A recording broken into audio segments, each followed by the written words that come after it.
If you have cataracts, then you should prioritize the hairline and then worry about your eyes later. I think that which is very rare to have. It's very rare to have cataract at my age. So the doctor was like, the fact. So like whether I developed because I had like some issues in the early 20s, or I was born with cataract. So in the evening, I go out, I'm blind outside. Like I don't see well. So despite I have glasses, I don't see in HD, right? It's blurry. Yeah, sorry. But Meow is like really demanding that. Yeah, come in, baby. Oh. Okay. Nice pants. Oh, thank you. It's I wear them like way too much. People see me in these pants like every day. Yes, babe. Let's show them. Let's show them to the camera who it is. We got 4 of us. We live. Yeah. There's actually people in the chat. I'm they? surprised. Last time we had a lot of people actually in the chat. We had a lot. Oh, it's Sunday morning in Asia, so I doubt many people will be awake as well. So I don't have viewers, Asian viewers, I believe. So don't know. Yeah, I don't know what we want to talk about. Actually, it's probably very useless live chat that we are going to have. This is true. We're just testing. We're testing the microphones. We're testing the cameras. Yes. We're gonna just keep like doing this the whole time. This one was good. Keep it more dynamic, right? No, this one looks like I'm actually the host, and then you guys are arguing over something, and I have to moderate. I say, wait a minute, it's your turn, and then it's your turn. So I don't know. I think we should continue. Not that this is the one we want, right? All right. Yes. I think I'm alone on my own. Well, before Joelia came on, we were talking about how DAO DAO really screwed over AQUA. Maybe we want to run through. We could talk about that because I think AQUA got a raw deal, and all the people depending on them for water got rugged by DAO DAO. And I think that's people. May I take it? May I start? Go ahead, because I don't really know anything about it other than that people in Africa got rugged. So my take is, there is many people that are willing to do good in this world, great charities, right? They want to help those less fortunate. They want to put the meal on the table, right? And I think DAOs are the perfect use cases for such heroic ventures, raising money and delivering to those whatever nations, to the shithole countries. That's what Trump would say. Yeah, helping them, and it's really beautiful to see people doing this. But then there's such a failing tooling like DAO DAO screwing them over, right? And making these funds that are meant to send to those children to put the roasted beans on the table, it's been taken away. Yeah, and the other thing that's crazy is they had all those fungible tokens in the treasury. Instead of giving water, they could have just sent them the tokens. And they could simply trade.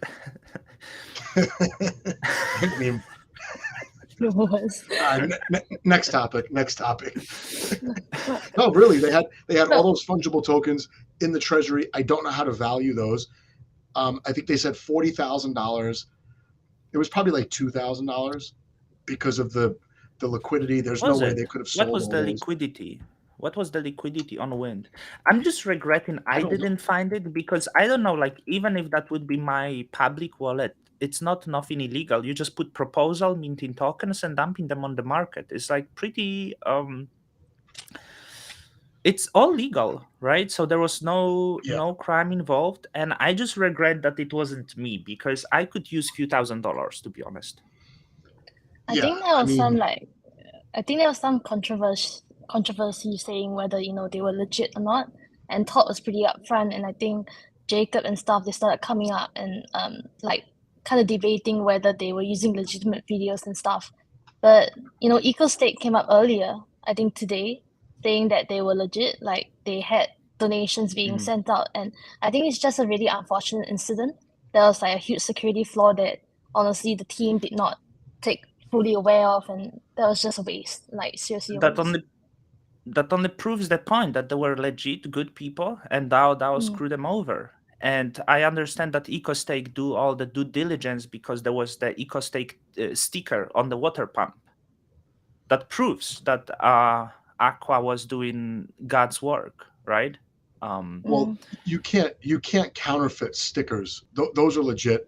I think that lots of people just spread rumors about AQUA. They were probably paid by Juno and the DAO DAO team just to make sure DAO DAO doesn't get blamed. But obviously, we know the truth. I have it in my DMs, and the DAO DAO UI is to blame. Lack of support, lack of transparency, and it's too centralized. I think that's the problem.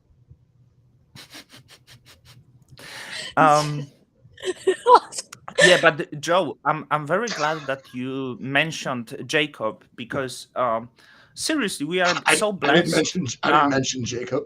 I didn't mention Joella mentioned Jacob because I think that the people were speaking for months about the issues. It wasn't me, but there were other people, right?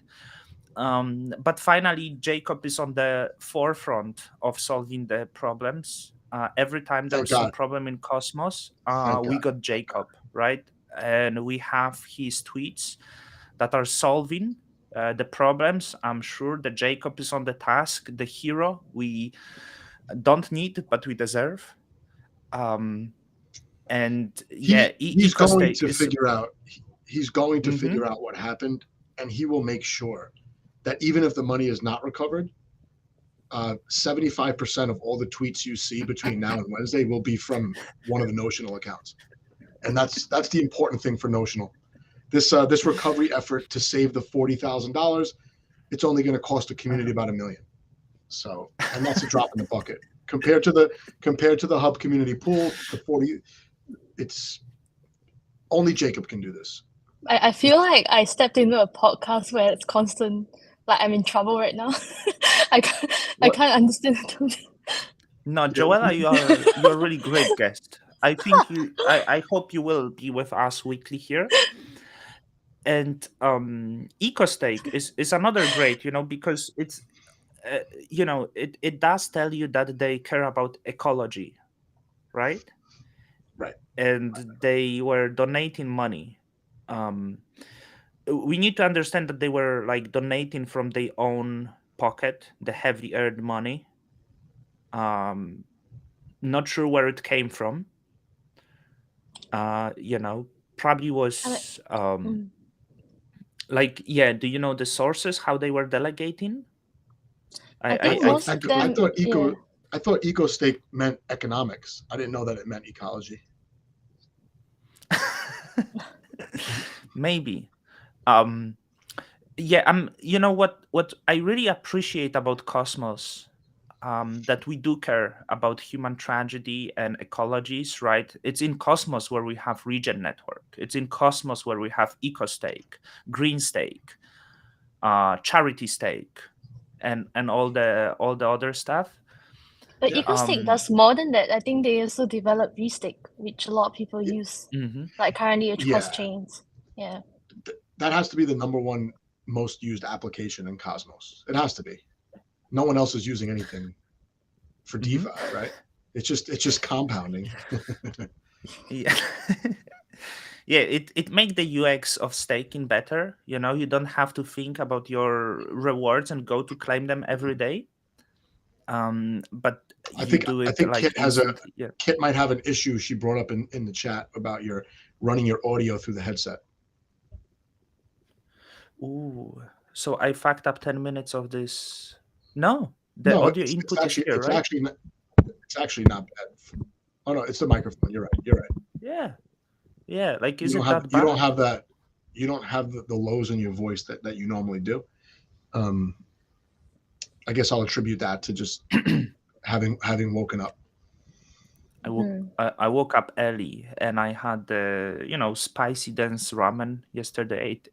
This actually was the reason why I got up early. So in all honest you know. opinion, like on the topic of Jacob, I was actually quite interested to know your opinions on funding them to work on the Cosmos Hub.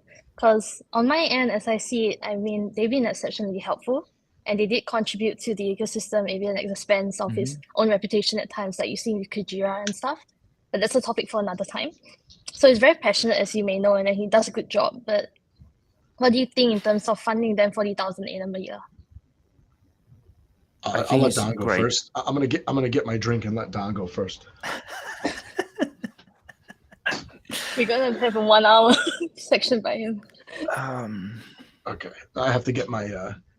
It's tradition. Don and I drink Sambuca on Saturday, Sunday live streams. Yeah, I had champagne yesterday evening. Maybe that was also the reason why I woke up early. There was so many great news in Cosmos recently that I just had to, give up my life to the ethanol and go with the flow. And I see Joe is doing the same. So Jacob, I think it's amazing spend of the funds. I do really like how he develops in the ecosystem. Because before, like when we see at the progress of Jacob, right, and how his life improved from a few years ago, it's really great development to see in the person. He was a little bit maybe confused before how to get money, so he would go on the Twitter rampage and saying about the misspending of the funds of the foundations. So finally, so he was going to the podcast, become more public person, almost a spokesperson for the Cosmos ecosystem, the security expert. I almost don't know how other ecosystems are able to run the infrastructure without having Jacob. So we are truly blessed.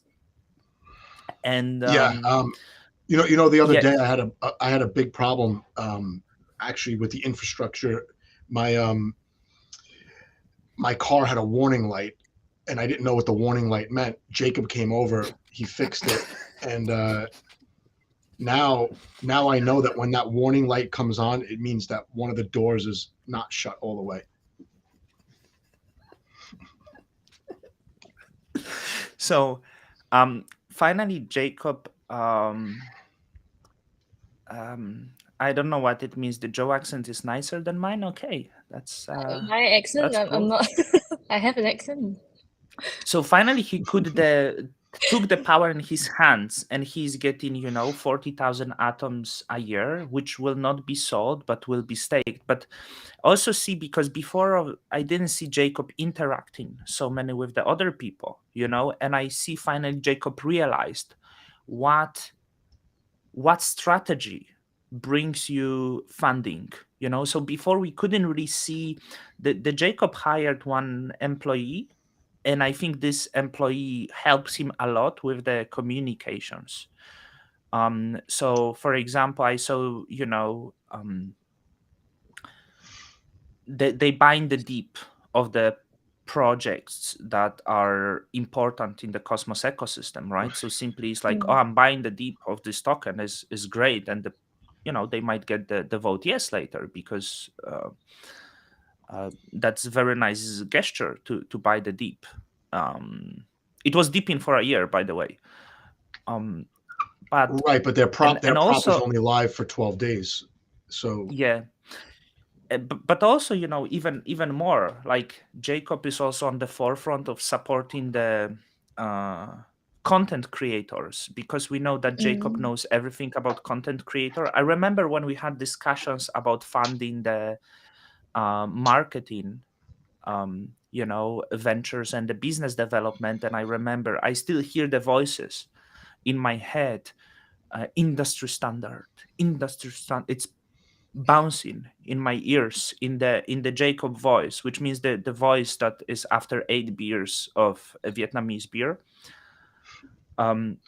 So also Jacob, after he got funding, he can see how much good he can do. So for example, yesterday he created the group on Twitter. A lot of people don't know this. A lot of people are not going to know this. They're not going to understand that. Yes, Jacob goes on rampages on Twitter, but he also knows how to back channel. So this is your Cosmos content creator back channeling chat that you're referring to. So there is the group that Jacob did, more better media, right? Which means we need better media in the Cosmos ecosystem. And I was very happy that I made it to this group, because maybe there is some more money to be taken from community pool. So Jacob is saying, "Hi, Cosmic Validator makes me sad. Replace my voice with the drunk voice, okay? Makes Danny sad also, mainly because you guys are very good at what you do. So I do appreciate words of Jacob, right? Because it makes Jacob sad now, not during the proposal, and it also made Danny sad now, not during the proposal, right? So yeah, there is Jacob speaking discussion, and then Jacob proposed, "I would like to explore a vested funding prop for you guys, similar to what Notional is doing. This way, you won't have any strings either. You will be funded directly by the hub community, and that will give each of you the liberty to do your best work." It would be amazing, like I mean, especially for some creators that just do the Twitter posts. I think, and I'm very glad I was included in this group. Joe, obviously you didn't make it.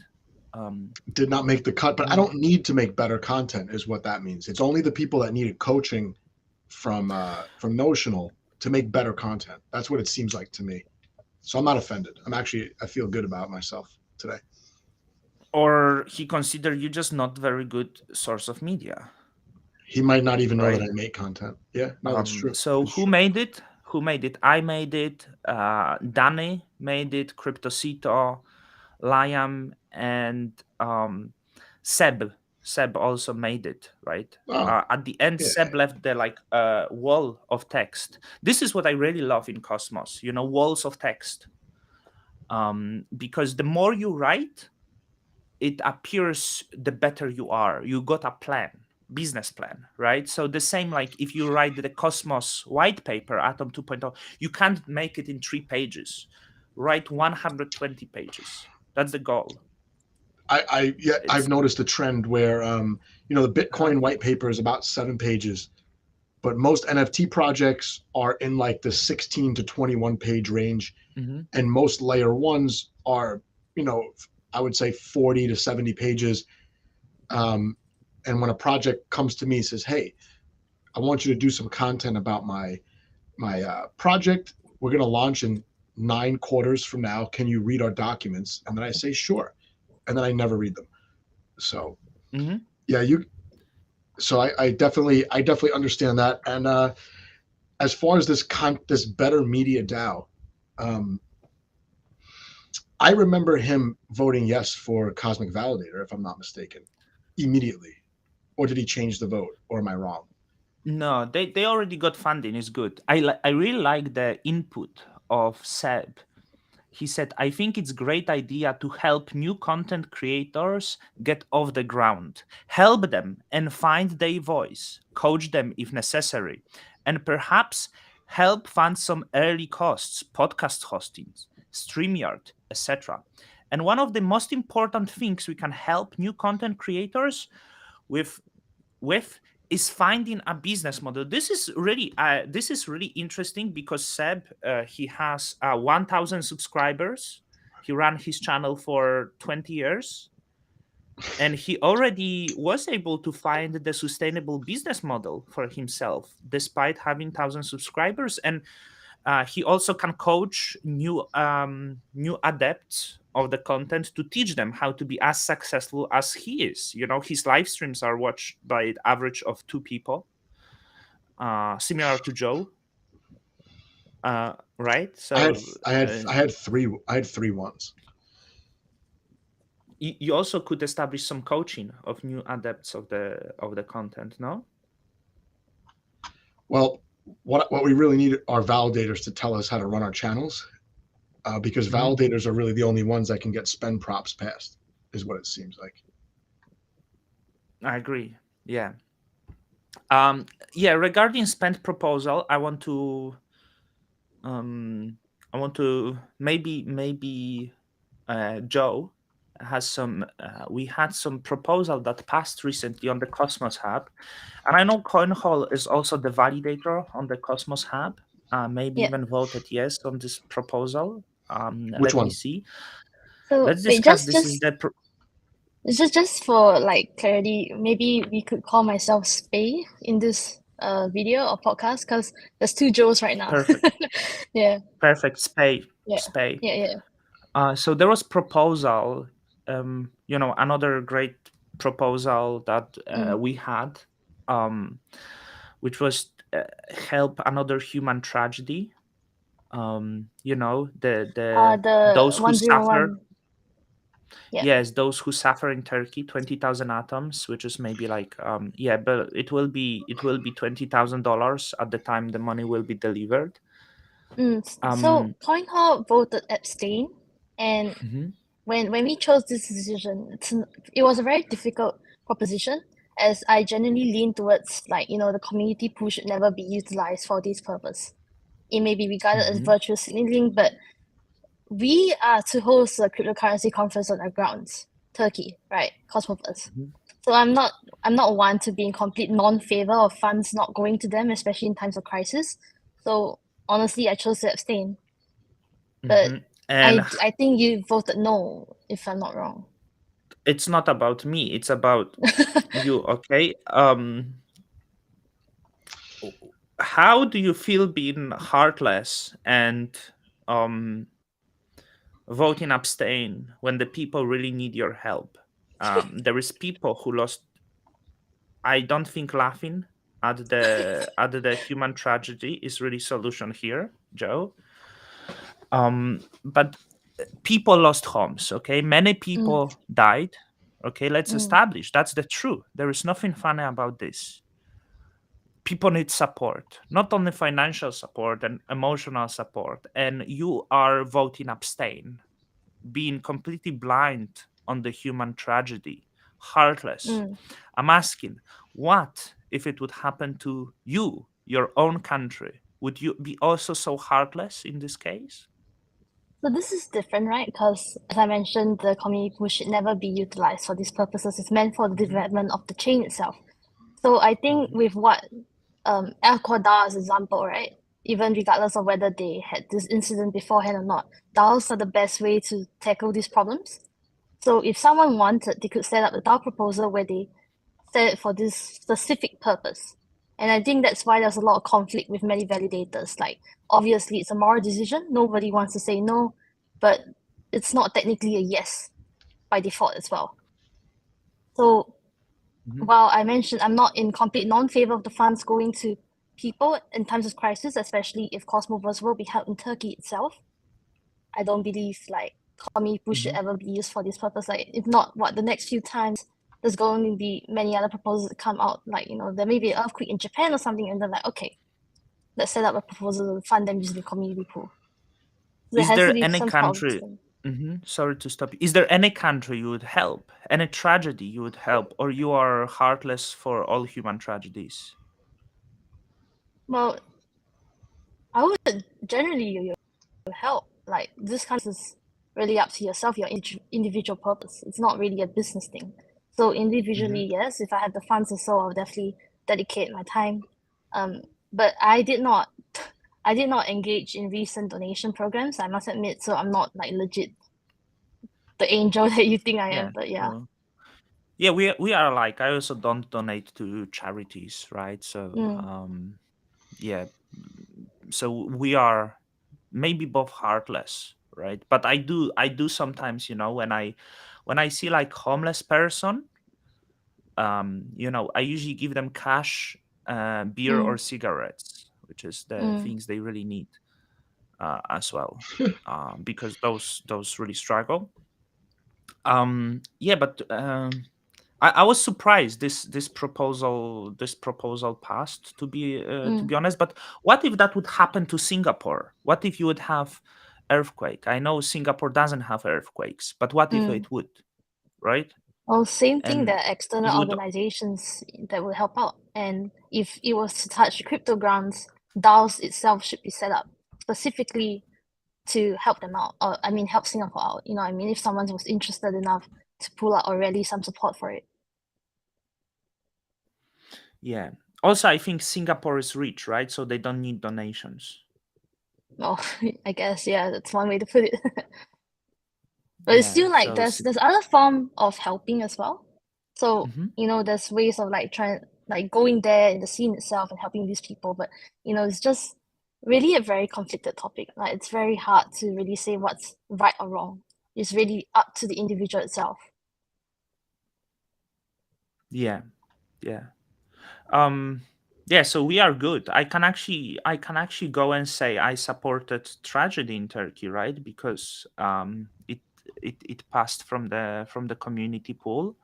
I don't really like what Vitalik is, for example, doing, right? Because what Vitalik is doing, he usually sends like hundreds of millions of dollars to help someone, right away, without. This is individual wallet though. That's himself doing it. Yeah, It's not a business thing. You're not utilizing someone else's funds. Yeah, I prefer what Cosmos is doing. Yeah.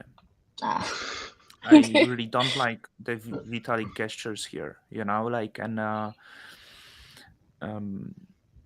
just selfish reasons of Vitalik, you know, donating just for the fame, probably, because he can be then put on the pedestal that, oh, I Vitalik donated. But now we are just community. We did this together, right? There is not a single person who pushed for this. I think it's much better. Yeah, Joe? Yeah. It's very popular to donate other people's money and then go to bed thinking that you made a difference in the world. For all the reasons that that Joe talked about, I thought that it would be like 80% no, because these are community funds. These are not individual donations. There's nothing stopping anyone from making a donation if they really want to. And there are legitimate ways to get money over there fast. It was done with Ukraine. People were able to get cryptocurrency over there really fast. It was actually a great demonstration of the use case of crypto. I don't think this is, unless in the future we want to earmark a percent of the community funds to do like monthly charitable donations, and the community votes on a cause. And right now, the fact that the community funds are used as a slush fund, you know, it's people just have different ideas of what the money is for. I think it should be to develop the actual applications and infrastructure that people will use now and 5 years from now and into the future for the entire ecosystem. But that's just me. You know, I took my 27 atoms and I voted no. Which prop is a slush fund for you? What would you consider? But yeah, let's stick to this, because you know I don't want to be, and I saw people, you know, that would be coming at when the proposal was not passing, like you really accusing people of being heartless and stuff. This is like $200,000. A lot of these donations, how they work, they go into people's salary, you know. And donations are great. You know, the governments, I'm sure they donated tons to Turkey. Probably US probably sent billions dollars of help, right? And it's cool that someone like wants to help, but it probably will not be significant. It will be too late.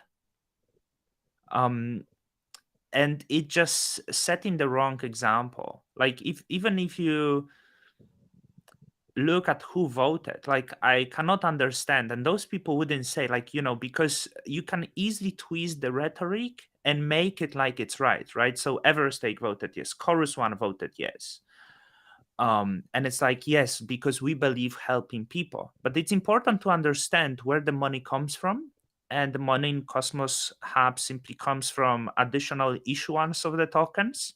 This is not revenue that this chain is generating, this is issuance of the tokens, and the price stability depends on the buying pressure, that the more people is buying token than selling. This is not some sort of company revenues that is being generated here. And part of this is you are taxed as the staker. So this is where this type of money come from. And when you're in the position even of Ethereum, if Ethereum, like not community but foundation, wants to do something, these are the chains that actually generate revenues. I just to give you perspective, Ethereum network generates $5 million daily, right? If they donate $1 million, that's donated from the revenues. That's donated from the network revenues. That's not donated from the dilution and tax on the users. So it's much more nuanced. And I see Imperator voting yes. He's Turkish person, a stake seat of like, I can tell to people, because some people would accuse me of being heartless. If there is strategy in Poland, I'm going to tell you, I'm going to vote no on proposal. I don't want you guys who don't know the situation of my country or whatever be responsible of donating something, right? Maybe I go to Poland then and help them on the ground. But if there is tragedy in Poland, I can tell you tons of countries will send billions of dollars in help, and a lot of people on the ground will help. There is together effort that happens. I thought Imperator is Turkish. Yeah, thank you for. So just to clarify, I would not vote for any country or any help, because then you also have to decide who you're going to help, right? And this is like visible tragedy that is happen.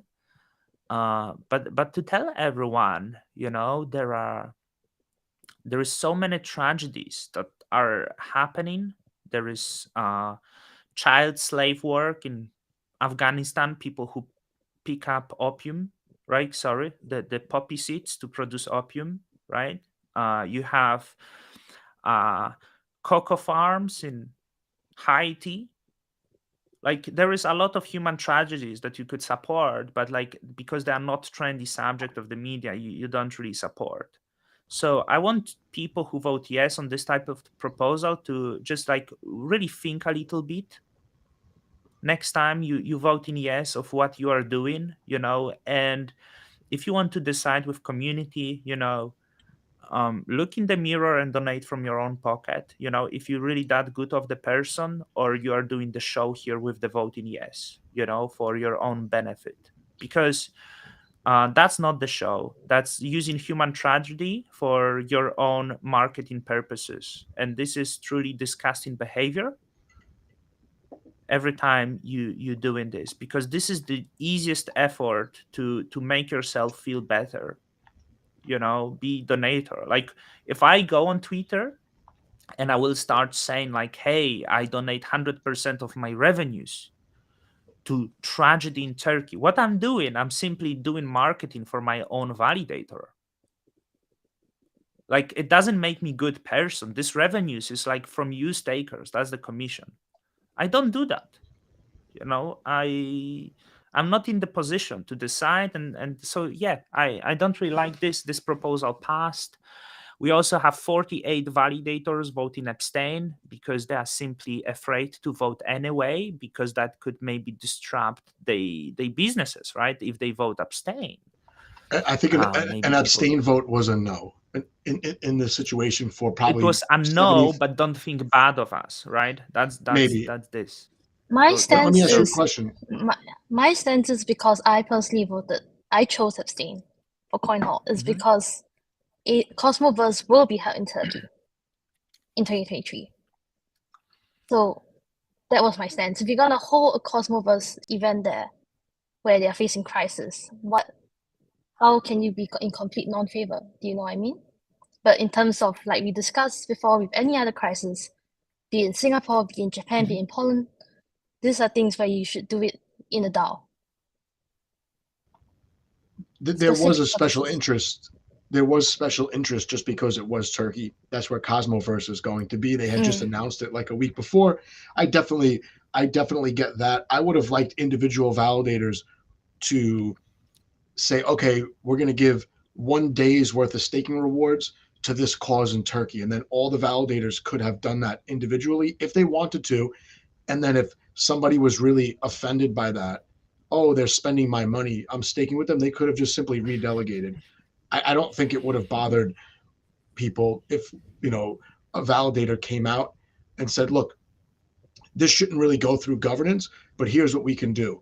And then the delegators can decide to continue staking with them or not. I don't know. I think once the prop is done, you have to forget about it, because there'll always be another bad spend prop to worry about.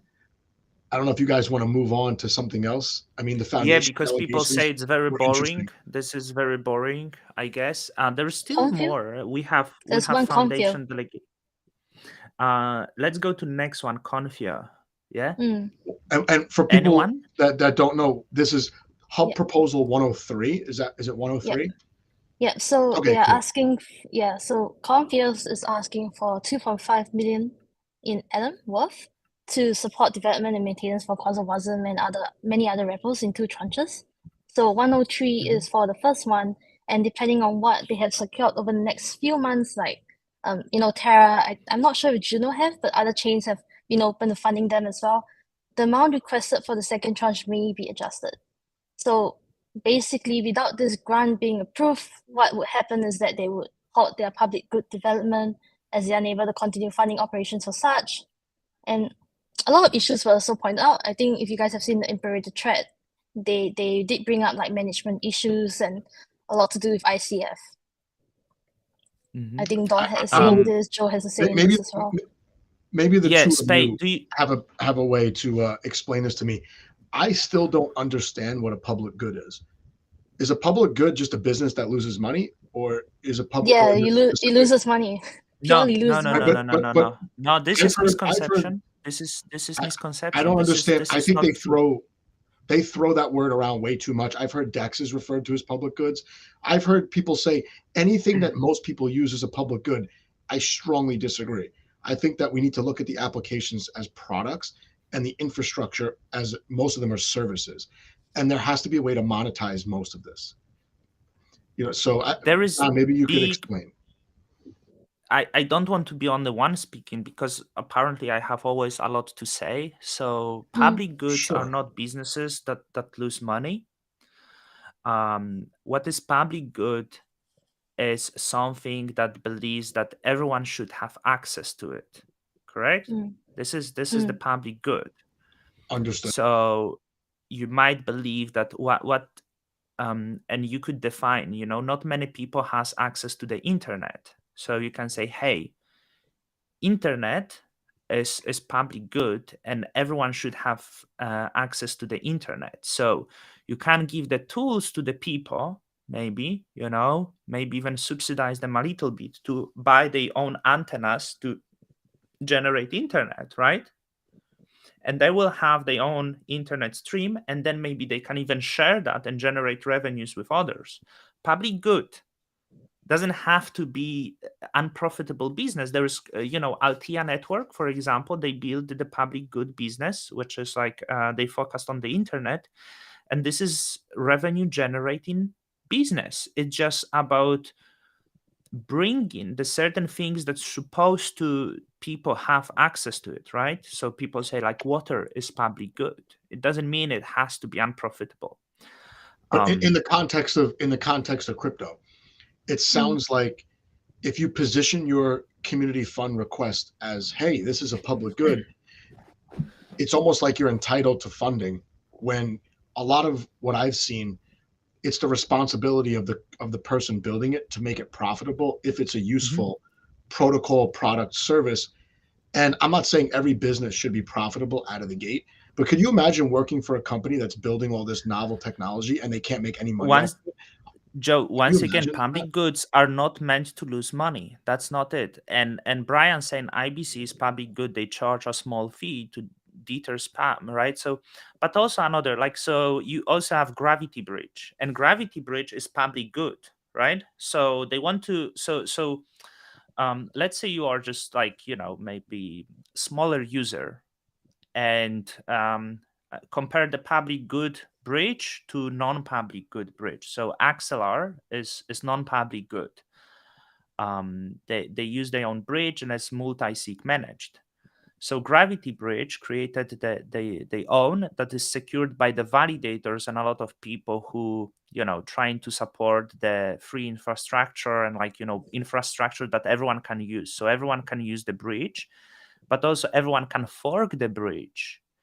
It's free. Like, you don't have to ask anyone to fork it. You can fork this bridge and use it for your own protocol. So you know what I mean here. Like, you also get tools that you can later monetize. You can build your own platforms with that. So how Gravity Bridge, for example, work here, they wanted to provide the cheaper version of the bridge. If you are bridging using Gravity Bridge, you don't pay these high fee transactions that are slightly lower, because they decided it will be slower, but we will batch the transactions. We will make, let's say the transfer goes when the 50 people send together, so it makes sense from the fee standpoint. But also the part of the fees, I understand the that. part But of what the I'm fees saying is streamed to the stakers.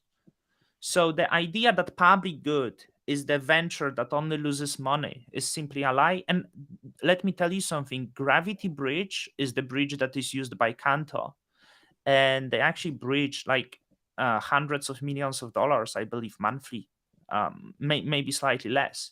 So Canto simply used Gravity Bridge to integrate to their page, so they could, give the access people bridging from Ethereum to Canto.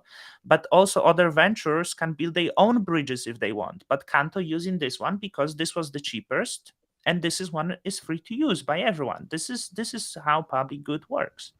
Well, what I see is in the language and in the tone for these community pool asks is that public goods seem to be more entitled, let's say, to funding than something like a Spark IBC, which is asking for a one-time hit so they could jumpstart their business. And still, if you're building all these really useful services and you're hiring people on salary, it's not the community pool's job to pay the salaries of your employees. And I've only seen limited proposals. You guys are validators. You've seen many, many, many proposals, I'm sure. I don't like the way that it's used to almost manipulate voting to almost have like sympathy for something that calls itself a public good, so that it's more likely to get funding from the community pool repeatedly. Because this won't be the last time Confio asks for money. Let's be honest. Yeah. So imagine the situation, right? So this is the lie that, hey, public goods everyone uses, but it loses money. You have to pay us. So imagine now Gravity Bridge coming. Hey, we have this public good bridge, but we need money for maintenance of that, right? Like it could happen. Like so it could happen, but they don't everything do it. can't be. They don't do it every because protocol. Good. They don't ask it because maybe it generates some revenue and has people who are actually passionate of doing something, and they believe that in the future it will bring the revenue. So there is misconception. Confio is for-profit company. It's not non-profit company. Okay, you can look Confio for-profit company. Okay. Just in reply to Stephen's comment, right? They say it's supposed to be funded by ICF. It basically stated the prop that they uploaded, it does not cover the whole team's pull request. So regardless of whether ICF posted the thread committed in the last week, Confio mentioned that this prop they will have additional activities in their future plans. So I think development or of more course, so in more money the better. Yeah, but I'm on the other end because I feel like Confio, they are very important because they develop the two key components of the Cosmos software stack. I'm not a dev, but it's easy to see how valuable they are in terms of generation and distribution across the ecosystem. And building significant amounts of reliable public goods, whether or not you can make revenue off it, is not easy.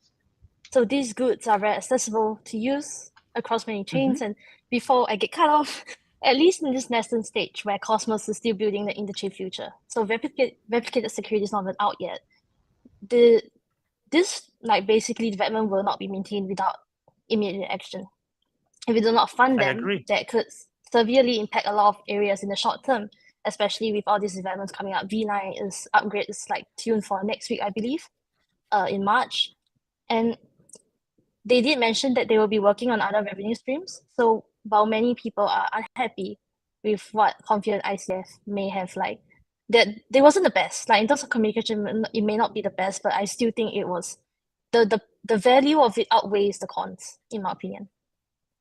Do they get to keep going to the community pool to cover their salaries though? That's the question. And who is allowed and who's not allowed, for-profit companies, either they make a profit, or now does the hub own a piece of Confio, right? That's a legitimate question. And for someone like me who's not completely involved in governance all the time, it just looks bad that one of the best technologies that sets the ecosystem apart is not monetized at all, really, it seems, to support the company that's building it. It's a very strange situation, I feel. But if you monetize it now, just one more. If you monetize it now, they can make profit easily. Like Simon even said, right, from Confio. But the problem is when they do that, how many devs get cut off? And while Cosmos is still relatively early, right? And you don't want to shut off the flywheel of devs that can come into the ecosystem. So the reason being, these infrastructure are so accessible, that's why you attract them over. Like you mentioned, the Gravity Bridge, why did Kento use them? Because they were accessible, they're free, easy to integrate, cheapest option. And that's what Confio Infra is meant to be, for people to come in from other chains and come in, develop, spin up their own app chains or even roll apps, whatever dimension, whatever they want to do. As the Simon said, they could easily make profit, but they chose not to make profit, right? That was choice by the Confio. As in the Simon words, and as you saying, so for the past 2 years, they decided to run for profit ventures like the T-Grade, like the consulting business, and also as they develop Cosmosm for their own businesses as well. They failed. They burned millions of dollars, but of course, as Simon said, they could make profit if they wanted. So they decided to lose money, burn everything, make T-Grade unviable business because they wanted to do public goods and they wanted to give away. Great of Simon, truly. That's heroic behavior of his. So yeah, I don't really know what to say, because the problem is they clearly tweeted, as the proposal is passing, they're gonna keep the jobs. Confio has half like managers to developers. I will be big head now. I can tell you, I am way better marketer than any person that is employed at Confio.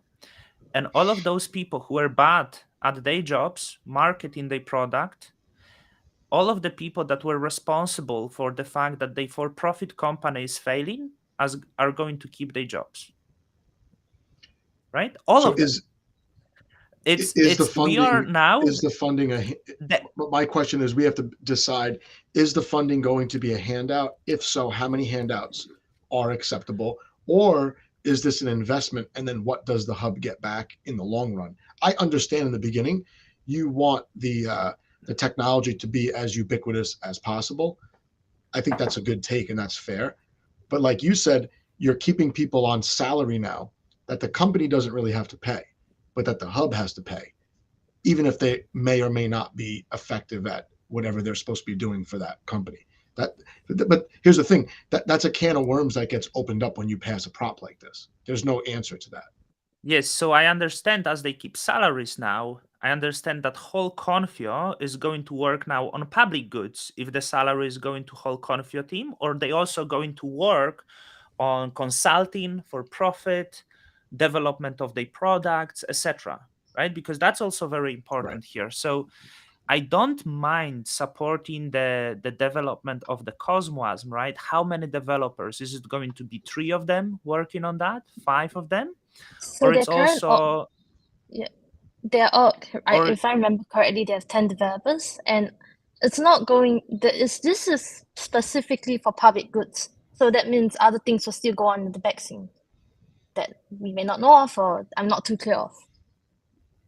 yeah, and they show, they give you the financial statement, what's the work for public goods and what for the company, or how does it look? Is it also the assistant of Ethan Frey is also doing public good work? No, you mean no, it's not. ICF? No. Yeah, no. because so I wonder if assistants are also doing public good works by serving to Ethan Frey, for example, or it's not public good work. Hello? Is that a question to me? Yes, if assistants are also doing public good work. Assistants, Ethan Frey assistants. Yes. This is for Confio. Yeah. Yeah. That's what I'm saying. Yeah. So is that because we are going to pay to assistant salary now as well? You know that, right? This is who is going to pay it? Is it paid only to developers, or is it going to the assistants as well? This is for Confio team, so they have 10 developers and the rest are marketing, business development. This will fund their team. So if I'm not wrong, Ethan is part of ICF, but then there's that whole complexity, right? About Ethan Frey is the founder of Confio. So you but okay, so you are saying the Confio is working on the public goods, right? You said the Confio is working on the public goods, is going to support them. But the Confio is for-profit company. Does it mean that they're gonna work on 2 things? Like, how is the funds distributed here? I'll just go and look at the top now. So they did mention a lot of things. So from my memory, one of them will like provide reasonable technical support to Cosmosm base chains, right? So this will be like Neutron, and this will be development of ICS technology. These are all public good funding. On the other hand, I'm not sure what they did specify in terms of how they earn revenue, in terms of revenue streams. So what are the other options when it comes to generating money? So this I'm not too sure. But my point is this proposal for public good funding, these funds will go directly to this purpose. So this could be an issue of clarity, this could be an issue of transparency, but according to 103, this is what it is. I think what Don's saying is that when a for-profit company is coming to the community pool for funding, there should be some reckoning on their part, some restructuring possibly. Yeah, but then again, just to show. Yeah, good. Yeah, but then again, because this thing is really like it calls for immediate action. If we were to right now in the short term, let them say, okay, you need to restructure your company now, find a way to make it sustainable. This could affect a lot of things that are in the development over the next few months. So replicated security, like I mentioned, is coming up next month. Yeah, but like, don't you think like, so the certain public goods, there is Cosmosm, there is JSWASM, whatever. So would it be fair if they state, hey, we would like to have the helpline of $50,000 a month to maintain those things, right?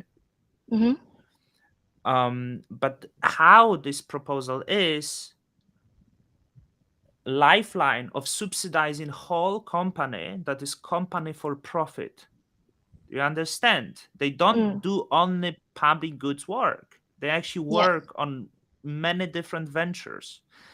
It includes people that are assistants there being subsidized with that, not only development work. They have employees like people and culture managers.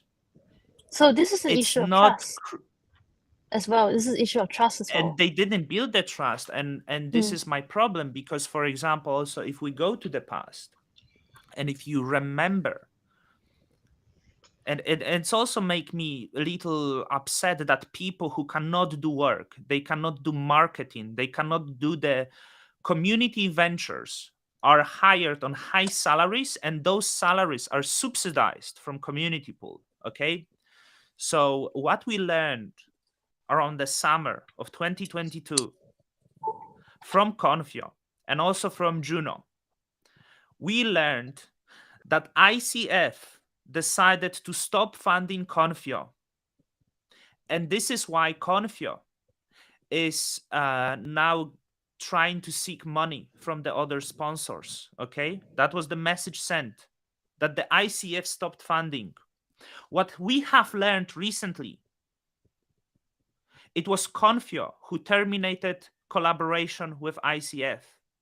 Confio publicly, using the community managers, came out to community, lied, intentionally or not intentionally, decided to receive the funding from other sources because they didn't need ICF. When the other sources didn't do well because entered the bear market and couldn't find them, Confio decided to go and say they cannot fund public good and offend like ICF for not funding them and blame communities, while there were only one people that are here to blame. How I can trust the company that openly, publicly lied? This is also a company that before stated they developed T-grade, and now in the recent blog post they said they don't develop T-grade. But they specified they don't develop T-grade since January 1st, 2023. How I can trust them? I don't know where this money is going, right? I don't like let them fund, but they are for-profit company. Together, they will receive 2.5 million from the hub for the salaries, as they said. They will also receive, I believe, over 1 million, whatever, from ICF. And they also drop on each Cosmos chain to also subsidize them.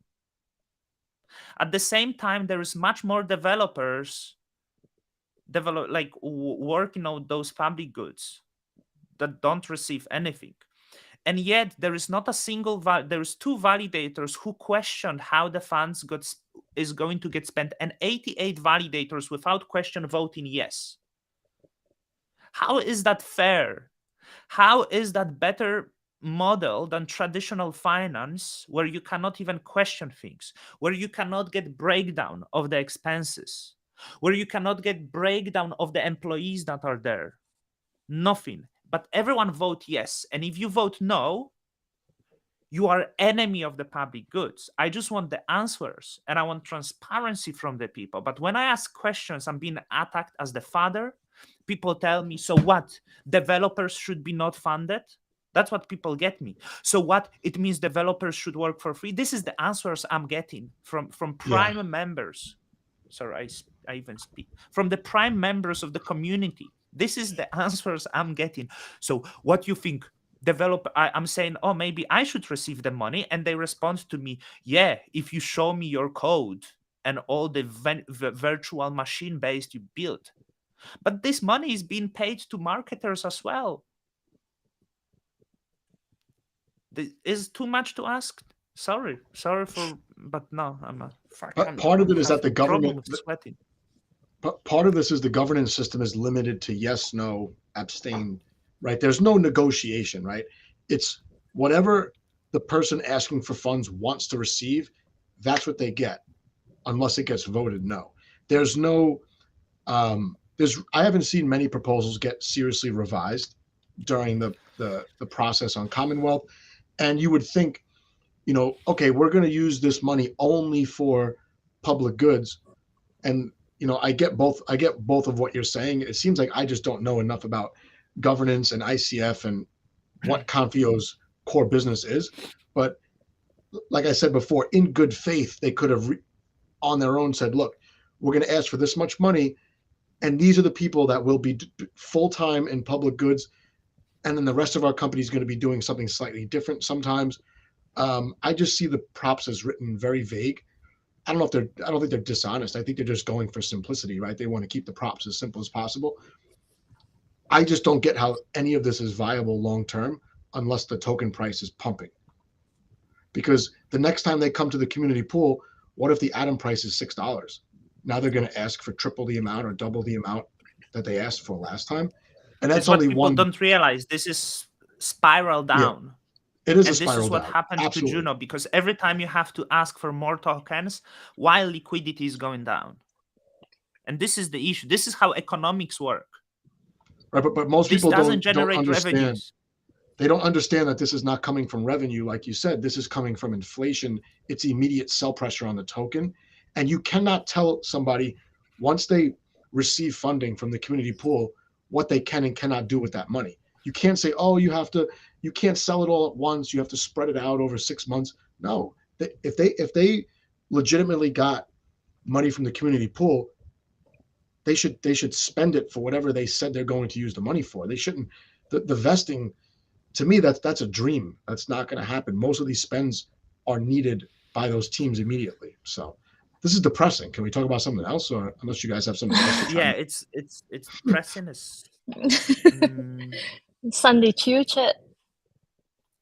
Should we FUD? This is exactly this. Something else. Juno, maybe. This is the spiral down Juno. I want to give a shout out to one of the core members that is considered to be really good, Dimi, another genius. Who I remember Dimi record, like he was running some contests early on Juno that he never sent rewards to people and he laughed at them. And Dimi is like this genius. Like I remember he delegated 60,000 Juno to AQUA at 100% commission, because that's how great at like thinking they are. And they don't realize all of these tokens get dumped and fill in pockets of others. What we even talking about? Joe, you got a job, right? One Planet, some gig. Tell us about it. Oh, I got a gig. Oh no. Oh, no, sorry. I'm Joe as well, so just without the E. So yeah, I had a gig. I have a gig in One Planet and started this week. Basically, One Planet, if you guys know, it was actually on Cosmos before, specifically on Terra. So they were an NFT marketplace, and I was quite close to them. And basically, I think last month I was discussing with them because I bought an NFT on Polygon, Hellcat. They were like, "Oh, do you want to help us? Or is there anything you can contribute and stuff?" Then I was like, "Oh, okay," because I wanted money, like a side hustle. And I was like, "Okay, I can do this and that." And what happened was this week they announced finally that I'm joining them as a content marketer. So it's a part-time thing. My main job is still on Cosmos and CoinHole. And yeah, so that's about it. Very good news, I guess, for myself. They pay well? That's really good news. Well, they decent part-time job. So probably not what you're thinking, but yeah. I did a spaces with One Planet, and I really liked the way they cater to creators quite a bit, and I had a really fun time with them, and I actually owe them a video, so I still have to make a video for Polygon NFTs, and I'm about a month and a half behind on my work, so hopefully they're patient. But yeah, I did like the spaces I did with them. Can you get me no more Terra? Oh no, I cannot have a geek at One Planet because I'm affiliated with the Stargaze. Whatever. I hope someone will ask for my work so I can negotiate with Stargaze more. But yeah. What do you do at Stargaze?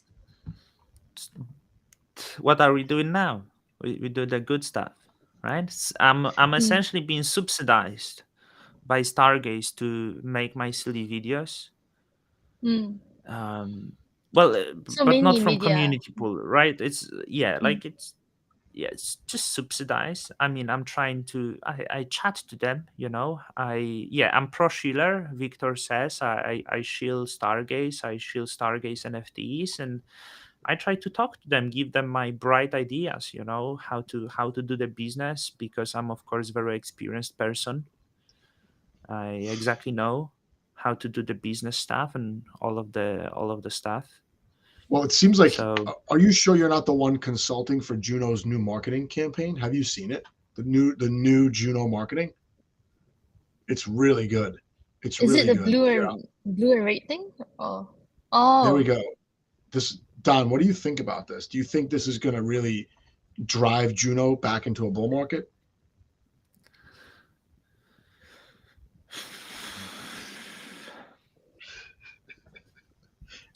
You didn't see this today? Oh, here's I'm blocked. I'm blocked by Lobo. I don't see what he's doing. Can the stream see, or it's not shown? Oh yeah, so you're not eligible. You're not eligible for the $1,000 in Juno. Don is Don's. How did we not think of this? We could have started our own chain and marketed it in this way. Probably would have hit 5 or 10 billion in market cap within days if we thought of this. Lately, I was like hopeful of Juno, right? Like we had this live stream spaces with Jake, and I was like, ooh, we are getting the community together, like Rarma and Jake, you know. And I feel like, yeah, we are fucking building something. But I realized it's like it's going, I don't know if it's going anywhere, to be honest. Like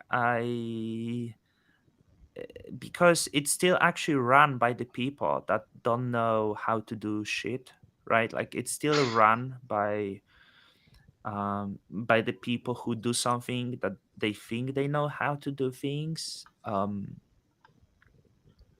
Like someone mentioned to me lately, how you know, let's do this.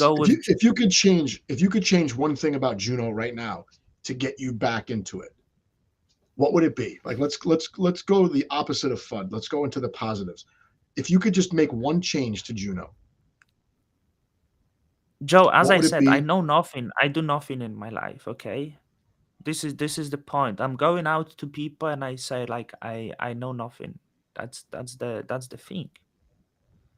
And what would I change?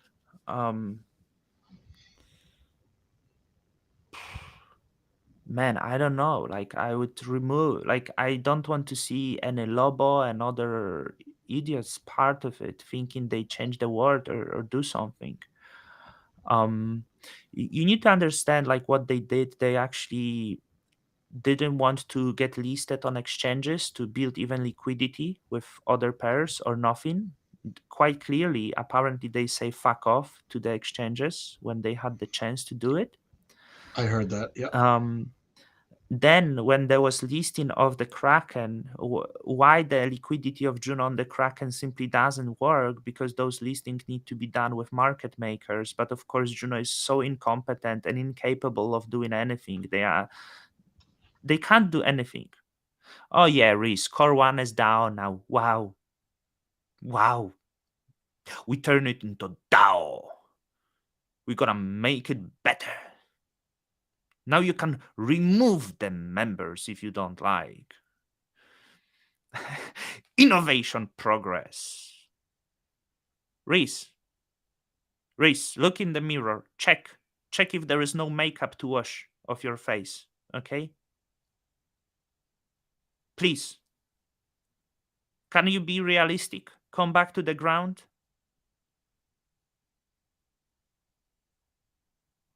Reese, what's your idea, Reese? Huh? Come to this channel. Tell us how you're going to save Juno. Turn it into DAO. Sub DAO. Joe, what do you think? What do you think about Juno? So I wasn't on Juno for a very long time. I only joined like sometime last year, like late last year, and that was when I first met Dawn. I think I joined at a point where it was already quite on the lows, like it wasn't at $40. Because I remember during the bull run, Juno went up to $40-ish, and then they also had Neta. But my main like idea of Juno is that to this day I'm still not very sure what's available. Like there's not many protocols out there that I would like actively say, okay, I'm gonna go Juno and then engage in this. So there's a lot of games as well. They say that in developing, but Fentrarian stuff they haven't even released, that I'm not sure what's going on. And I think the only innovative thing that's worth looking at right now is probably Bin DAO. And on the side, if you're more of a community person, I guess you could look at Hoppers, but at the same time, well, what people would say, it's a shit show, like in all honesty. And there's so many governance issues. Yeah, I like Wind. I mean, if you're gonna place a bet, I mean, you're gonna place a bet on Wind, just completely changing the outlook for Juno. And then of course, I would like to see DAO DAO tooling improve. I like Wind, and I talked to Ethan once, And I was like, wow, it's nice to have somebody who has a history of producing now in charge of DeFi on Juno. And like Don said, we were very positive. I feel like I've been very positive the last couple of weeks. I talked to Jake every once in a while on Spaces. I talked to Jack Zamplin the other day. I'm like, wow, Juno. I need to double my position in Juno. So I'm still on the fence. I might just double my position, stake it, and then just like hold my ears and close my eyes and just hope for the next bull market. What does Don think? So I have some bags at $6 that I bought, but I think overall I've been quite risk off some Cosmos assets. So I mainly hold like just the main ones like Adam. I'm looking out for Say. Say is launching, I guess, in Q1, late Q1, and I think that's one thing I'm really interested in. And Injective as well. That's the main. How many did I mention? I think 2 or 3 that I'm looking at. But other than that, I don't really know or more so engaged with many protocols across the Cosmos, even though I'm quite, like excited for the developments. But as of current moment, like monetary wise, I'm not investing or putting in money. I haven't bought any Cosmos assets since like October. I've only been dollar cost averaging Bitcoin, and I have bought NFTs. That's about it. But Say, I'm going to talk to Say, I think next week. I think on Wednesday they'll be on my Spaces. No, sorry, March 15th. I'll have Say. I'm interested in what they're doing as well. I don't know much about Injective still. I don't know much about them. Don's very quiet. Don's thinking about it. I just don't know. Yeah, I just. He's done with life.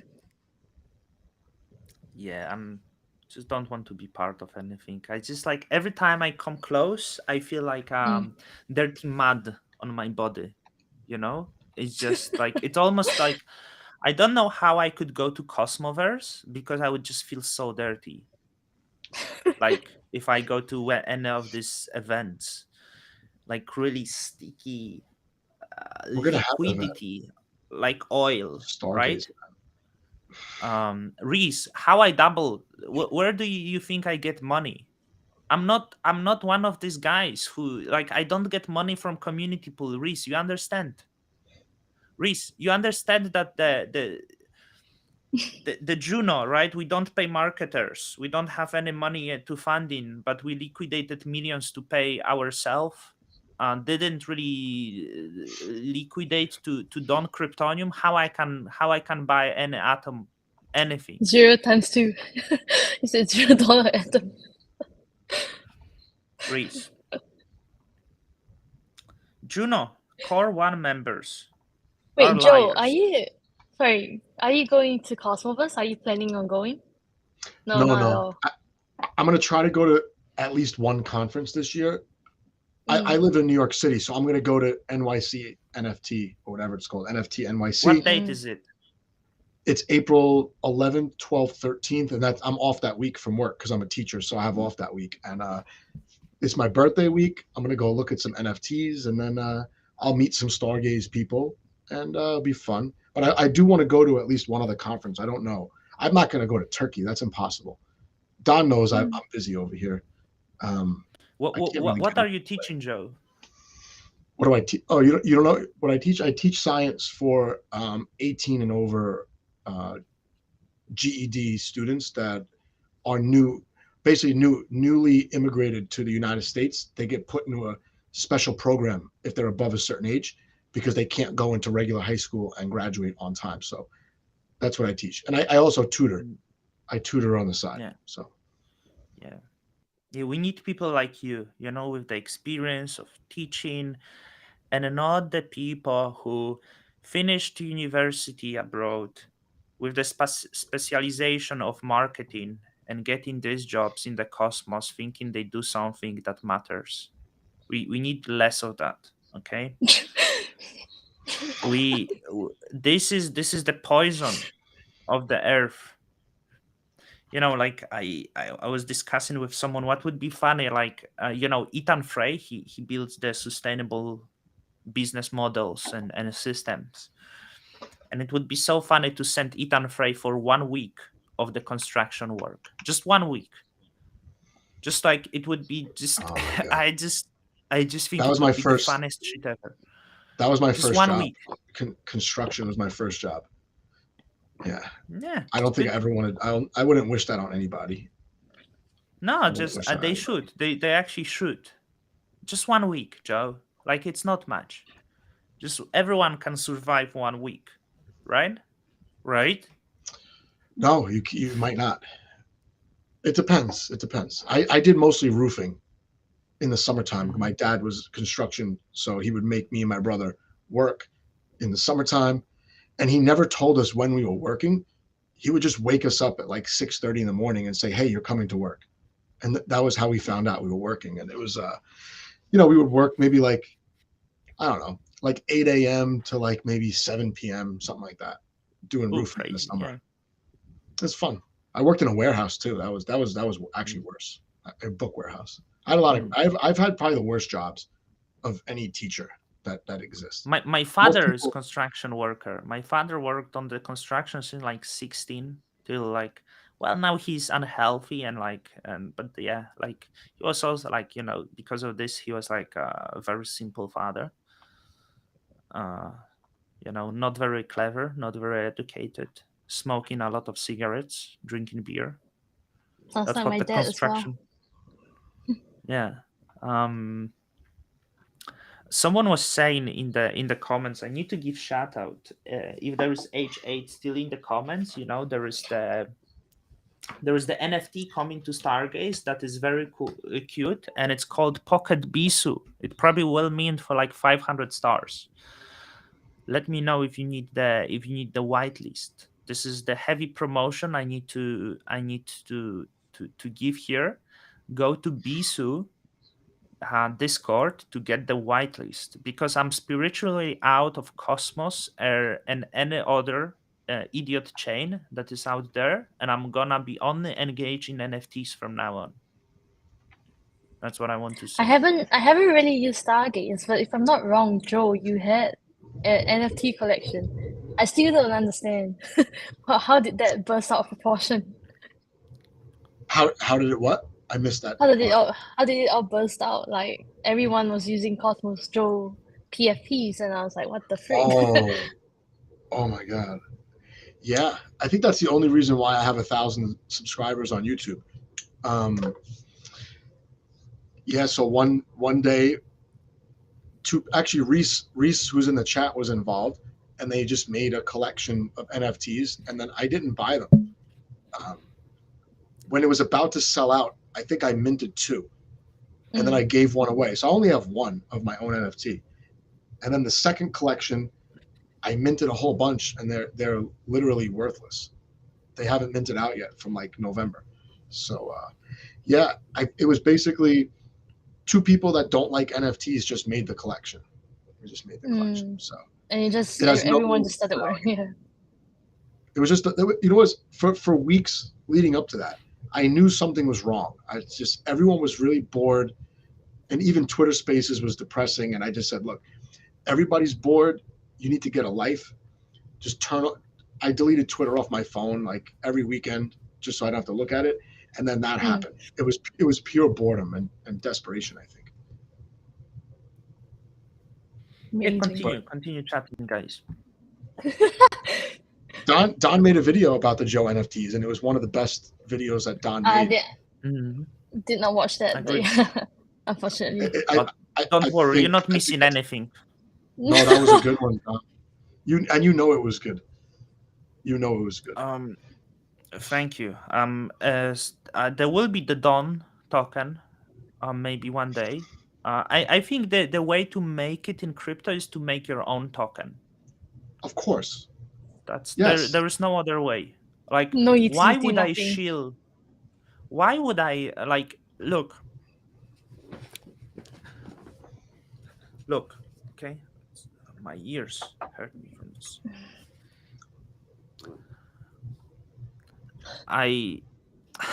Can we?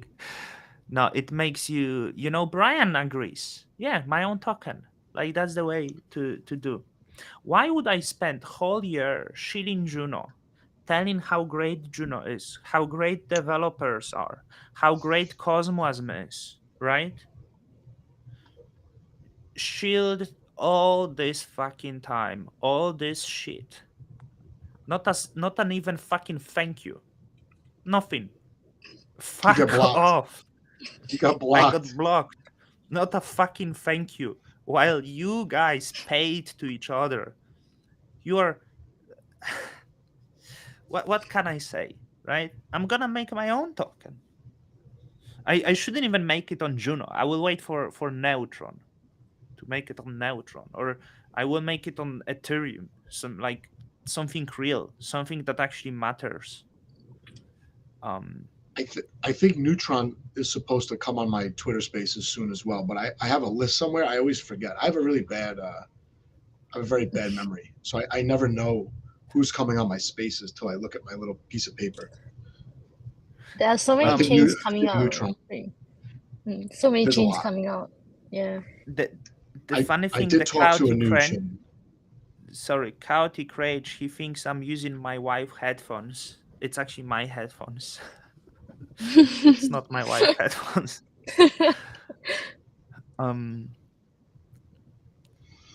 Yeah, I'm not making Don Chain. The problem is with Cosmos, okay? We can't even make a meme coin. I was speaking about this. Oh yeah, this was good. You were right about this, by the way. The best thing is like okay, what is Doge? Doge is absolutely it makes nothing. No utility. It's Doge. It's had this very funny video when it launched. It was really and then you had Shiba, and then you had Dogelon. None of that. It's all scams or memes. That's what the meme coin is. You understand? And then Cosmos got the idea. When Juno launched, there was finally we're gonna have our own meme coins. So then Chihuahua said they're gonna launch meme coin on Juno. Maybe it would be great. It would be meme coin, but then they decided no. Will be on the forefront of the Cosmosm innovation. We are gonna be really innovative chain. So they did this. Then Cerberus, three-headed dog, decided there will be meme, and it will be us who will be on the forefront of the Cosmosm innovation. So they launched. And the funniest part, I need to speak of Cerberus, okay? Where is this? Sorry for speaking so much, but there was my friend who was trolling Cerberus, and he made when it launched on the proposal number 2 on Cerberus is send me many Cerberus, please. He was only one who understood the meme. He shared his address with the Cerberus, and it got no with veto and no's, because all of these idiot validators voted no. Polkachu no with veto. Friends did not pro validator no. Wind power stake no with veto. No jokes here, right? Then he made another proposal that stated unban me. Then proposal number 9, drag Cerberus back to hell. Angry Mouse. It's the 18-year-old boy that I had twice on my great developer. He's the better developer that 90% of Cosmos, and he was just trolling Cerberus because he thought Cerberus is a rag. So then these people who run the validators, these jokers, validators on Cerberus who voted no with veto, they branded him as a very toxic person, but he was only one guy that knew it's a rag and was making jokes of it. And those validators who were banning him and voting no with veto, there were also validators who voted yes for incentivizing Cerberus everywhere. Those validators also voted yes to include Cerberus to be incentivized with Osmo for it to enable that. That was a disaster. And now the same validators are the heroes of the people. Now, after we drain that, we are going to put Cerberus to sleep. We honorable men. Polkachu, Wind Power Stake, and Whisper Nodes. We are the hero of the people. We save you. No, you're retarded piece of shit. That's all you are. Nothing more, and you never will be anything more in life. Okay. So, by the way, Angry Mouse has now a job at Stargaze because he's actually useful, unlike these validators who only know how to run the nodes and can't do anything beyond that. Nothing. So these proposals are so funny. Like all of these rejected proposals, and then he gave up, right? Like so. He's How about we give away? How about we give away? I have a bunch of Wawa token in my prize wallet. Why don't we give it away to people in the chat? I don't know how to do it. Just pick a number between 1 and 100, I guess, and then whoever's closest wins. Look, is that a good game? Joe, sorry guys. There's this guy in the YouTube comments that constantly is asking me to step on him. I'm so confused. It's okay. Yeah, that's how the world is. Is it this? No, am I it's not. sharing? I'm not. Joe, can you? Yeah, Joe, can you share it? Got it. So here is the Wind Power Stake, right? Wind Power Stake and Polkachu being heroes of the people, right? But we had the proposal in June, right? And it was also made drag Cerberus back to hell, June 2022. With this proposal, I intend to signal that the Cerberus chain be disbanded, that all validators cease operation, and that this project be removed from Cosmos in its entirety. This chain is waste of resources and mindshare. The only project connected with this chain is an NFT project which isn't even being deployed on Cerberus chain. This project's sole utility appears to be mining of Osmo tokens via Osmosis Pool 662. Yes. This chain is dead, my friends. You must accept it and use the power of governance to put it out of its misery. No with veto, 60%, right? Who voted no with veto? Wind Power Stake, Cosmos Station, Crossnest. Right. No. Like, you see these jokers? You see these jokers here? You should, and soon they are closing. Look, and now Wind Power Stake is hero of the people, closing the chain 8 months later. You are jokers. You are no one. You are miserable little fuck. Okay, that's all you are. When people warn you, when you had the people that tell you that is scam, you don't want to talk to this as long as it's giving you rewards. Okay, that's right. I'm tired of people like you. I'm sick of people like you. I'm sick of the people who play the good ones. I'm sick of people who think they are better than others. I'm sick of people that thinks they know something. I'm sorry that being so I complain only in last few weeks. I know, because I'm sick of all of you. I'm sick of you security experts. I'm sick of you node runners. I'm just so sick of you. You are disgusting. Sorry, sick of you.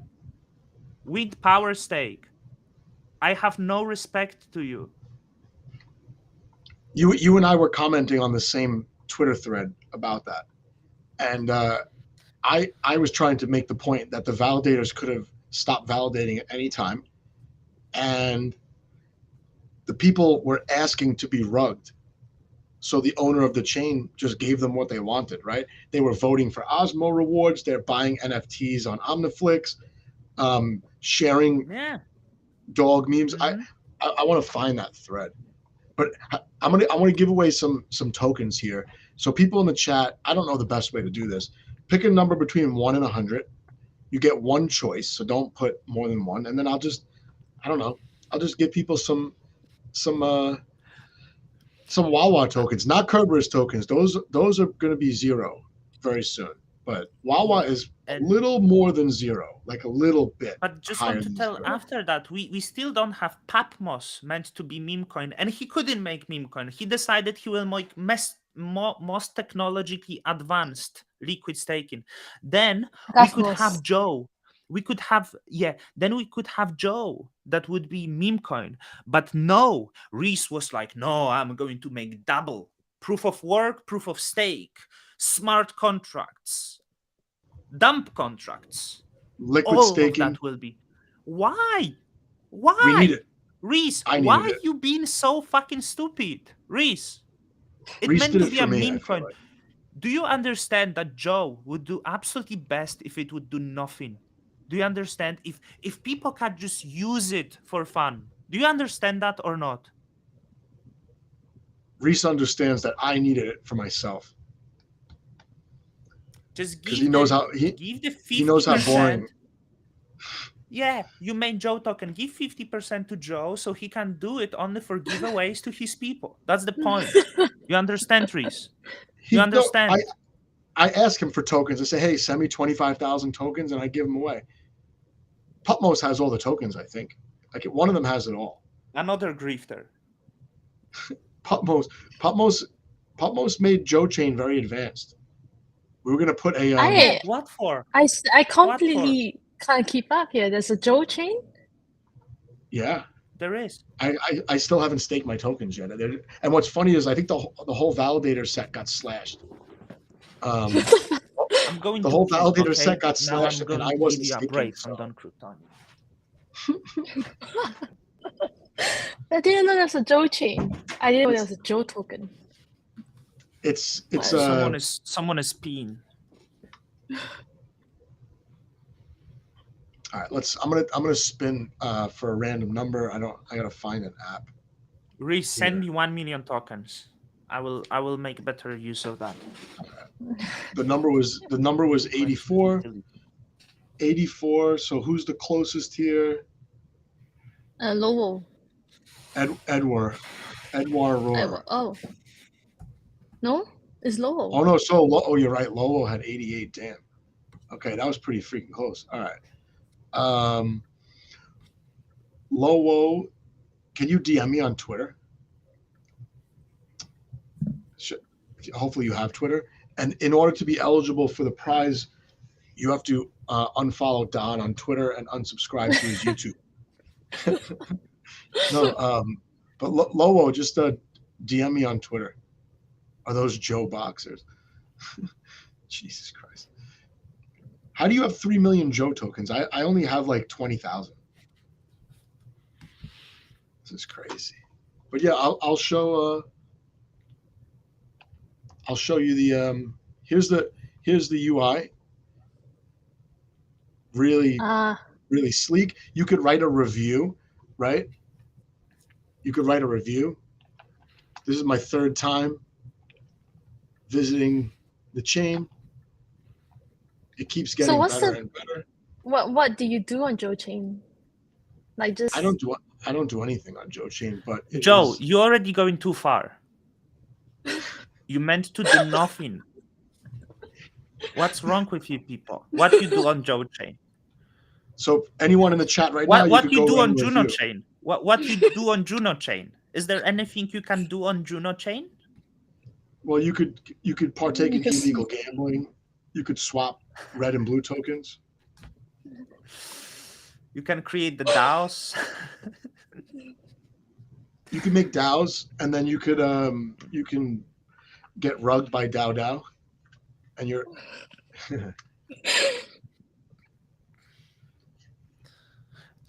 This podcast we should the comments. The comments. This podcast is just about like being done, like completely done. You know, this is the podcast that like I think I'm only like, to be honest, when I listen to Spay and Joe, I think you are like still full of hope. And I'm really glad that you keep me alive here. It's 1 p.m. and I already think to start drinking. You know, there's nothing wrong with that. You'll probably make. It's Sunday as well, so I like your recent videos have been really good. I have to say, the bridging Ethereum tokens to Osmosis one today was pretty good. I didn't realize it was that cheap to do that, so I'm going to do that tomorrow so I could buy more Stargaze NFTs.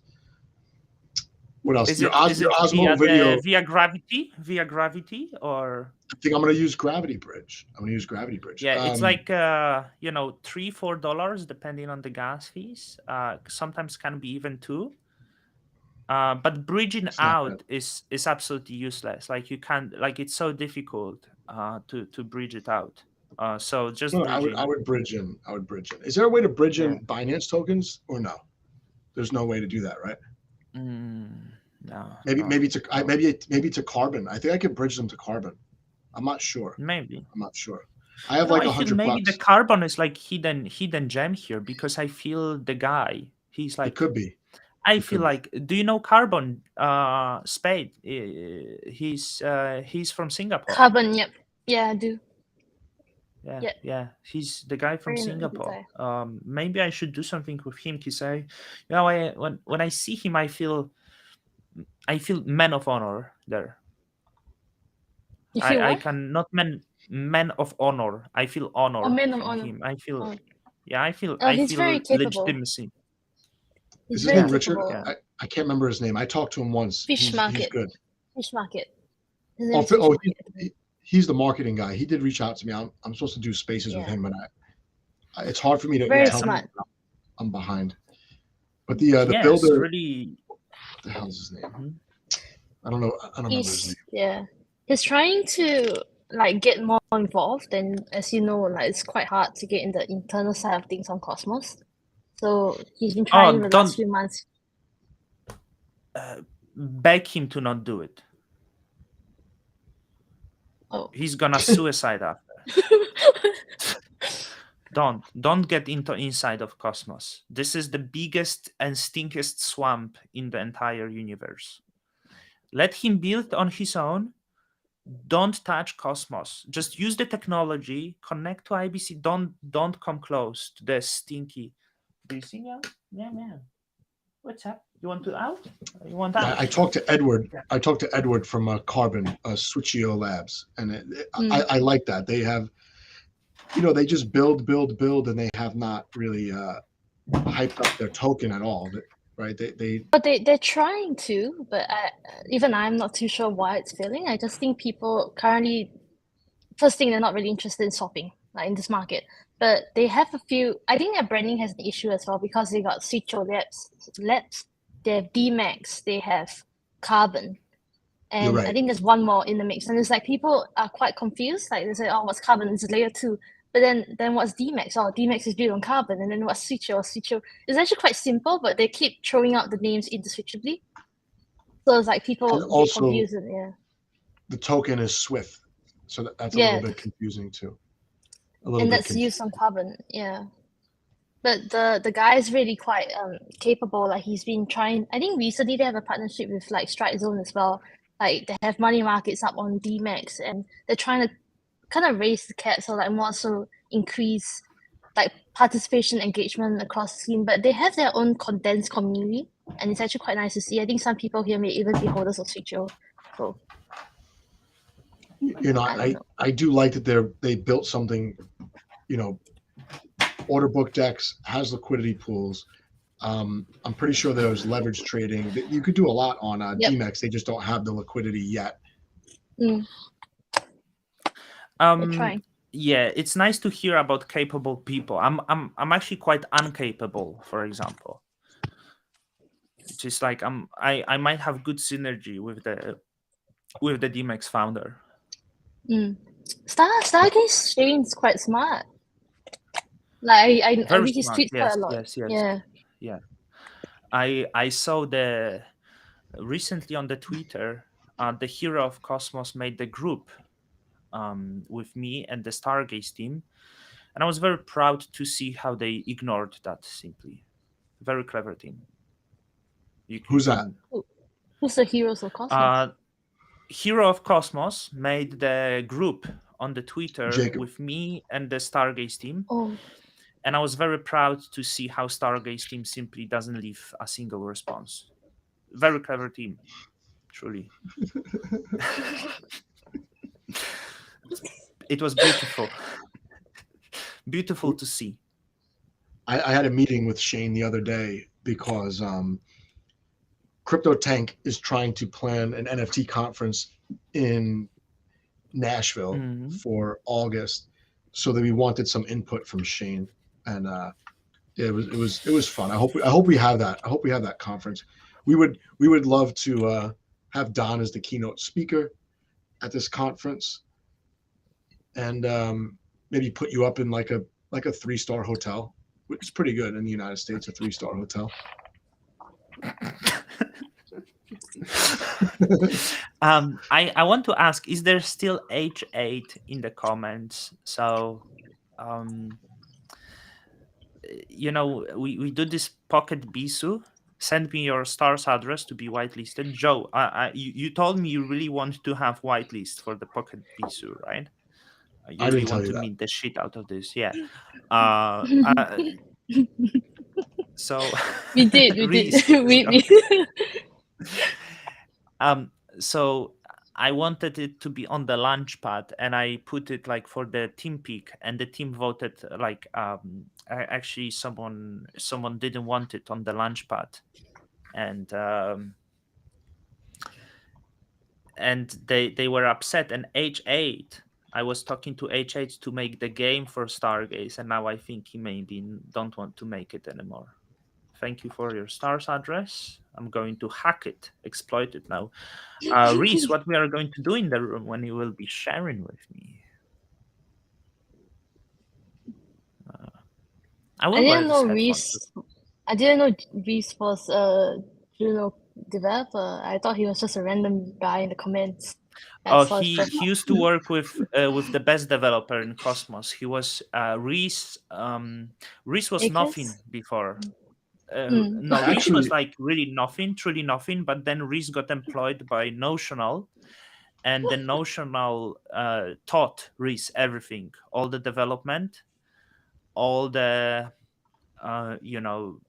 just simply like everything. I have a picture of Reese. Notional is the best company in Cosmos. So Reese learned from Jacob and copy all the Jacob code.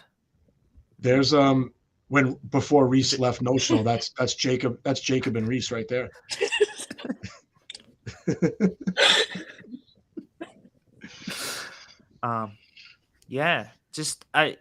Seriously, like how is Polygon how is Polygon surviving without Jacob?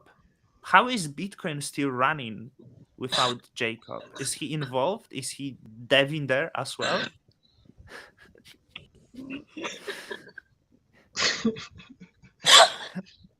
I thought you said she watched the last one. when Don told me that, when Don told me you were going to join, and I just said, what's wrong with her? Why does she want to? Reese is spitting some alpha, and Jacob invented Ethereum. I thought so. Then Vitalik stole his work. I'm pretty sure Jacob is still investigating the Mt. Gox exploit. Oh, I hope Jacob doesn't see this. Freaking roast me. Oh. He's definitely not going to watch this. He never watches this shit.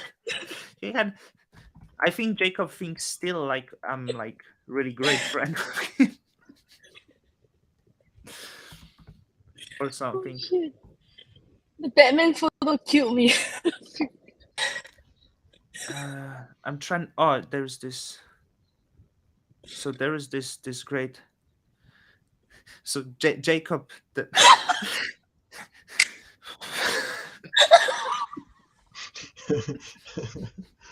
Victor, can we get that picture? Don, you have that picture.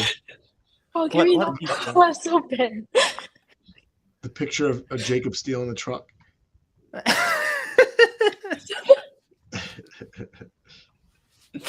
Let's. He was there. Reese had to bail him out of jail.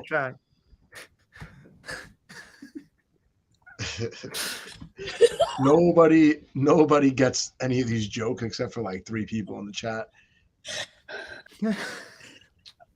But no, I would like to know how Polygon. To keep harassing. It's not good to keep harassing Jacob. That's not good. He's a good guy. He's just deving. He's been deving in Cambodia. He's been deving the track in Cambodia.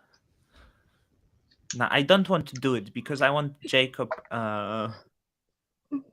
We should do Jacob coin, and it will have the logo of Jacob face, but the face in Cambodia, the Cambodian Jacob. Wait, was he still wearing Crocs back then? Dude, he was wearing Crocs already there. Like he had the Crocs when he was driving this track. I'm very proud that I've never worn Crocs and never even thought about buying them. There's clearly they just look funny to me. He's been. I really like the dynamic of your friendship. Is it Crocs? My kid can't tie her shoes, so I like when she wears Crocs, but I've just never thought to put my foot in there. Is it correct? This is Crocs. Can you see it? Reese is saying yes. There we go. Wow, that's such a good. That's the better here. So he was, yeah. What picture is that? Is that like a Google satellite image? What is that? No, this is some Cosmos developer. Devin. Oh shit! I didn't see that picture. What's that pile of garbage in the street? This is Devin, man. He's just Devin. Just patching those. Patching those bags. Why don't we do something to make the sponsors happy? Or the future sponsors that we will get for this podcast. We don't have any sponsors now. Don did a video recently about Crescent. We should. I didn't watch it. Can we ask Notional for $1,000 a month? Does he validate Crescent? Because then we won't talk about it. But what did you tell us about Crescent so we don't have to watch that video? I'm curious. Crescent, Osmosis, stack them up for us. Size them up for us. Who's that question? Spay? No, you, because you did a video on Crescent like a week or 2 ago, didn't you? I don't do YouTube videos. Because I thought they would pay me, but they didn't.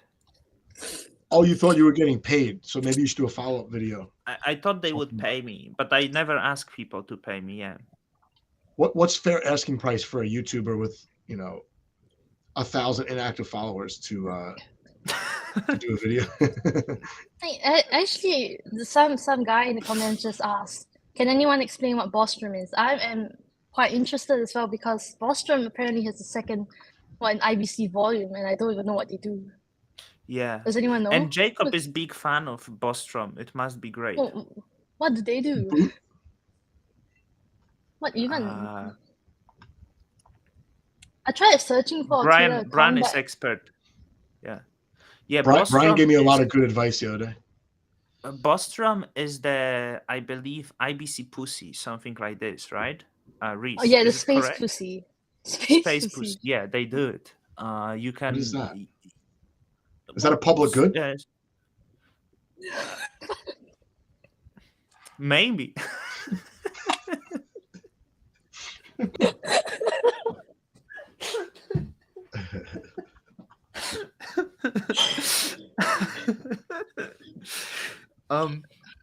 Jacob is big fan. He's patching the bags on the Bostrom. Yeah.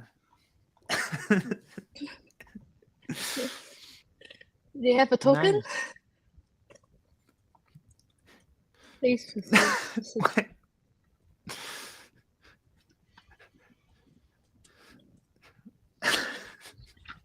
Fozzie, oh god.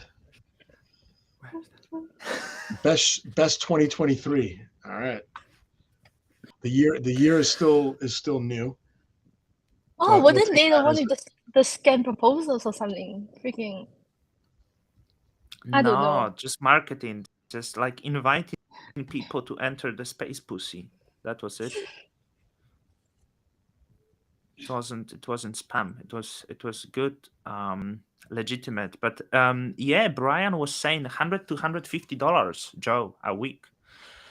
You can make per video. No, per video. I just did a video, and I've never gotten paid to do a video. All the videos I do are just because I'm interested and I'm trying to make good videos.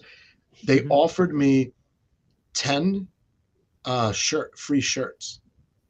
I thought that was better than $100. So I can give 10 free shirts out to community, but I don't actually have them in my possession. So I haven't told anyone that I'm able to give away 10 shirts. So I think that's better than $100 because I can give them away to I can give them away to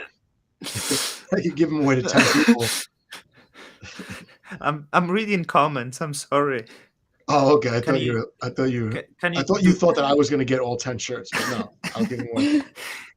Can you do chaotic rage comment? I don't see it. Oh. It's about Jacob was simply saving us there.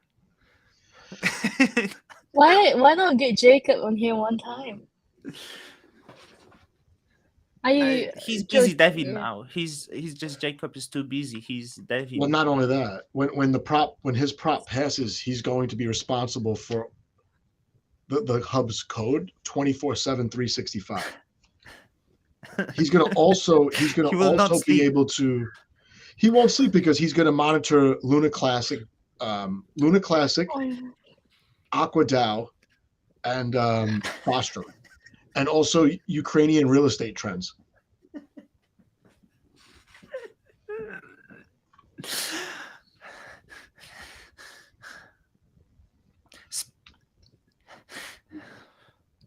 Oh, could you? I still delegate to Notional. I like Jacob. I like Jacob. Yeah, everyone likes Jay. I like Jacob too. But now I feel like I don't need to delegate to him because he got the ICF delegation. So I'll just 700,000 atoms. Ooh. Reese, so you should know. I'll pull my. Is Jacob the? So Jacob, I mean, now as the ICF established that Jacob is the most influential Cosmos developer, right? Everyone has the face. We finally got a face of Cosmos. So Ethereum has Vitalik, Polkadot has what's this guy name?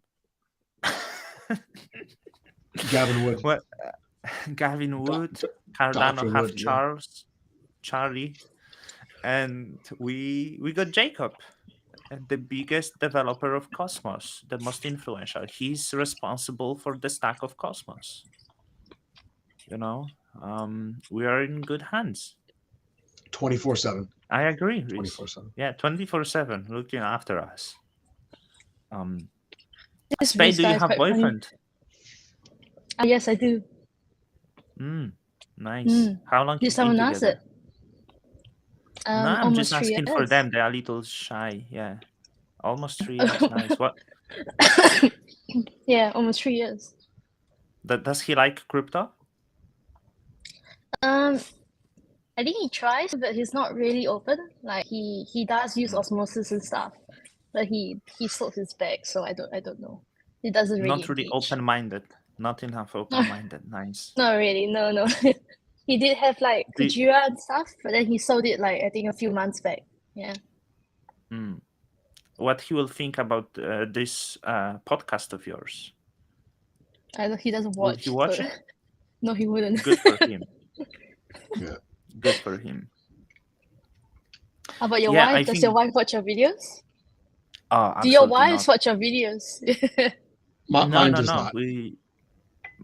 Mine watched three of my videos. She watched 3. She watched my first one, and then I made her watch 2 others, but she didn't care. So I could, there's zero chance that anyone I know will watch this video, unless they subscribe to Don, actually. This is why I can say anything I want on Twitter. She follows me on Twitter. She doesn't even look at her Twitter. She doesn't care. She doesn't care what I do. She doesn't care what I do. She has different interests. She has a little. For example, yesterday she asked me if she should buy the biography of Prince Harry. You know, she has slightly different interest in her life. Yeah, so I begged her not to. I begged her to not do it. I'm quite confident I could use it in the divorce case later, if she would do it. So that would be my favorite. You know what? I found that when I lived, because I used to live in Asia, people were very interested in like the British royal family for some reason, and in the United States, I think most people, they know Princess Diana, right? And they know the Queen who just passed. I don't think they can name anybody else in the British royal family unless they had like a list in front of them to match it to the face. But when I lived in Asia, they were very interested in royal family business. I have no interest at all in it. I'm actually sorry that I have to hear about it. Well, she sent me the picture of the book. The title is Spare, and I was like, this dude, like, he looks so different on this picture. Like, that's like not him. And she was like, she sent me the picture, and she was like, should I buy? Later, she told me she thought it's funny. But I think she wasn't actually joking. Right? This is the book. So yeah, we do have some. I still don't know, like, you know, my wife, and I really like how, because he's essentially barely have any hair here, but somehow on this picture he has, you know. But yeah, I don't know, like, I read different books. My wife doesn't read, you know, because she's from Hong Kong. I know Spade also doesn't read, right? Because Asians do not read. We read a lot. I just think when you grow older and stuff, you don't really have time to. So no, do not read now. I see you are unusual. Unusual. Nice. I do not anymore. You don't read anymore? No, well, I think people here read a lot. Like in Singapore, I think it's just like, I mean, everyone here studies a lot. You know what I mean? It's just the whole society here, right. and then many people here like to adopt this kind of, I like to read. I just read this book about business last week, that kind of thing. Like, it's very common here. Yeah, I meant rather like literature. You know, I meant things that I actually meant culture. Yes. Yeah. That's like sometimes people ask me, oh, should I go Asia? You know, I want to experience the Asian culture or Chinese culture. And I always say to people, you want to see culture, go, I don't know, Italy, right? There's no culture in Asia. Like if I went Italy. It's very, very, very, very nice, very pretty. I agree. Beautiful, yeah. I really like the monuments, you know. Did you watch the movie Call Me by Your Name? No, I have not. It says. Well, I don't know. Does it give me privilege to be racist towards Asian if my wife is Asian, or it's not? Joe, I wonder what's your opinion. Which Joe? Yeah, I think I'm asking Joe because you are Asian, right? So like I'm giving the first voice to the men the white men. You know, I will value white men opinion. Oh my God. Can you ask the question again? I lived there for like 3 years, so I have an okay handle on some of the culture over there, but not a whole lot, because I found that I was there to do a specific job, and a lot of people, especially my coworkers, they didn't want to talk to me. They just wanted me to do my job, and that's pretty much it. Yeah. But what was the question? I don't remember.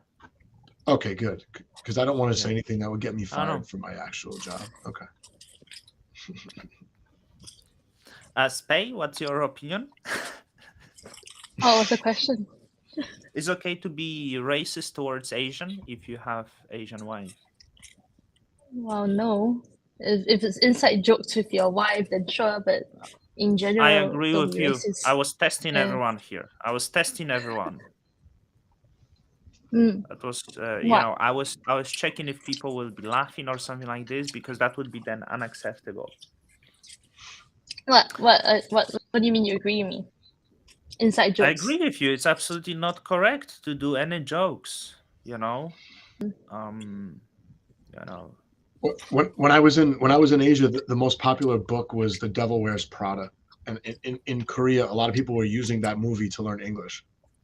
Home Alone, The Devil Wears Prada, and another movie they would watch over and over and over again. There was another movie, and they would use those movies specifically to learn English. I can't remember the other one. I think it was a Will Smith movie. We need a Cosmos event in Asia. I would love to. I'd love to. I would like to go we back do to have Korea in Korea, right? I want Spain to come Hong Kong. It's like just 3 hours away. You have nice office. You are in some office? Yeah, I'm in the office. Is everyone it's a shared fired office. already? Is everyone fired? Because you seem around there? It's a Sunday. Right. Yeah. No one goes to work. I have no Sundays. money to rent the shared office. Nice. It's it's very interesting, this live chat, is it? Spay, will you come next week to discuss the Cosmos things with us? Yeah, sure. Do you enjoy it? I do. What are you eating? This is the first podcast that fully accepts eating. It's nice. Oh, noodle. Nice. Noodles, yeah. Is it prawn that I see there? Some prawn? No, it's meatballs. Meatballs, nice. I do think cuisine in Hong Kong is better than Singapore, to be honest. I don't really like Singapore. I don't really like Singapore cuisine. A lot of coconut and like this laksa. I hate laksa. Shit, I hate it so much. It's disgusting food. I like the food in Singapore. I was only there for like 2 weeks, I think, or maybe 10 days. But there's so many. There's so much to choose from. I mean, it's a lot of like Cantonese influence, because there is a lot of Cantonese people also like moved, a lot of mainland Chinese. So you have similar diversity of food as Hong Kong, right? You have like, I believe, Chinese food from every region. Then you have strong influence of Malay food. Yeah, right? and then Nepalese food, Indian food, I like the food in Malaysia. I thought Malaysia had amazing food. I can't remember how long I was in Malaysia for. But yeah, the Chinese hot pot and the Indian food in Malaysia, that was great. I was only in Hong Kong for like 3 days, and I didn't get any good food. What do you eat in the US? What do I eat? Burgers, steaks. I had a burger. I had a steak today. I had a burger on Friday. I don't eat any fast food at all. I cook all my food. So, basically like vegetables and meat is like 90% of my diet, I would say. Nice. I might do Shake Shack today. I'm thinking, because I've had Shake Shack before. Yeah, I'm going to cinema. I'm going to watch The Whale. Did you see the Whale? Maybe it's. Oh no. Looks nice. It's like seems like very popular now. Yeah, I'm going to watch The Whale. Reese, I did eat 3 frozen burritos the other night while I was babysitting my own kid. I was afraid to leave her alone for long. So when I ate the 3rd burrito, my kid, she goes, "Another one?" She's only 3 years old, and she even knew that it was not safe. But yeah, I don't eat fast food. There's Shake Shack and Chipotle. I've only been to Chipotle once, and Shake Shack maybe twice. Oh, the whale looks nice. I'm just looking at pictures of it. Yeah, I'm going today. I also want to see the Babylon. The one with Margot Robbie. Yeah. Margot Robbie and Brad Pitt. I quite suffer, I was complaining the other day because we don't make any good movies anymore. Like, like if you look at the cinema in past few years, it's so sad. Like my friends would invite me recently, "Oh, do you want to go to the Ant-Man?" And I'm like, I have similar reaction as to Cosmos validators. Like, just give me a fucking break. Like, please just don't ask me again. I just don't want to see it, right? I heard it was bad. Well, it's just I don't want to see any of these like superhero movies. I want like cinema. You know what I mean? I want to sit in the cinema and I want to see the storytelling. I want the Avatar 2? Roman cartoon. Avatar 2. No, I don't actually. I'm not a fan of Avatar. Gosh. Yeah. Why not? mean, I don't know. Are we going to ignore that the Avatar characters look like blue Nigerians with Down syndrome?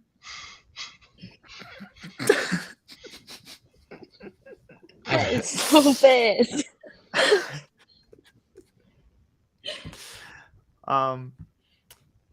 No, it's not my joke. I heard someone saying this, but if you look Avatar,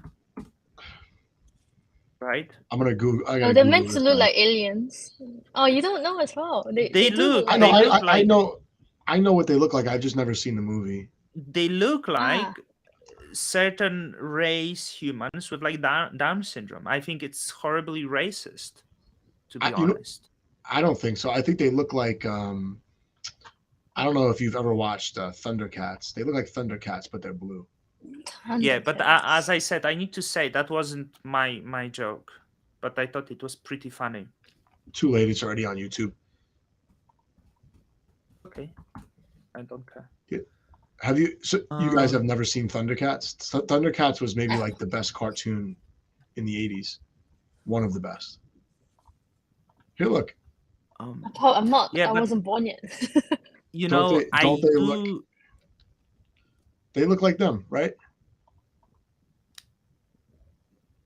Not really. Yes. Kind of. I don't, there was Werner Herzog that said about Avatar. And Can I like this opinion. Chaotic Rage.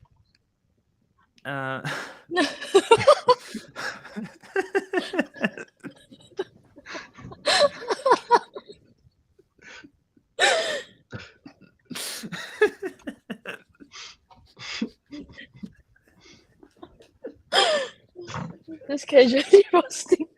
This is Cosmos. You can get banned for telling the truth. Chaotic Rage. Should I give Remilia to Joe, or but yeah, Werner Herzog.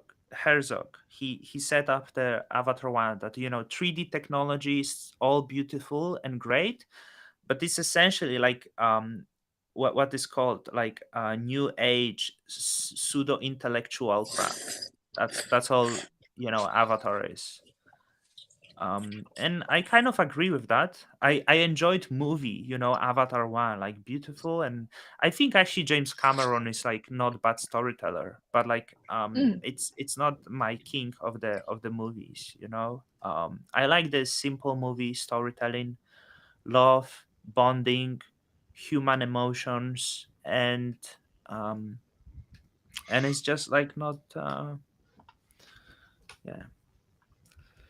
What's the best movie that you've seen in the last year, both of you guys?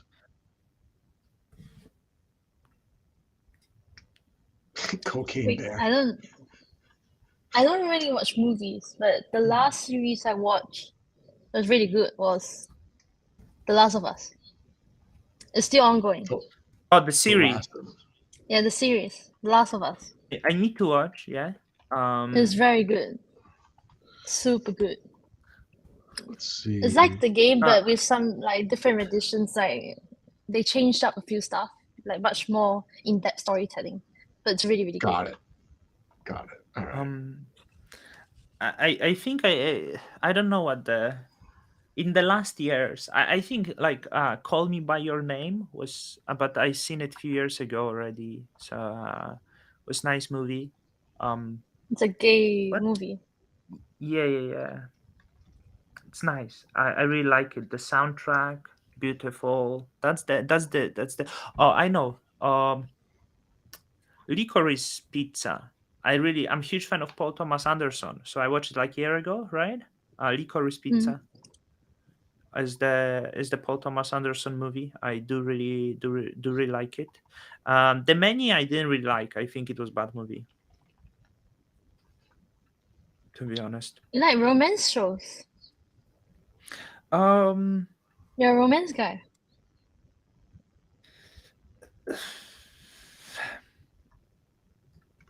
Only gay romance movies.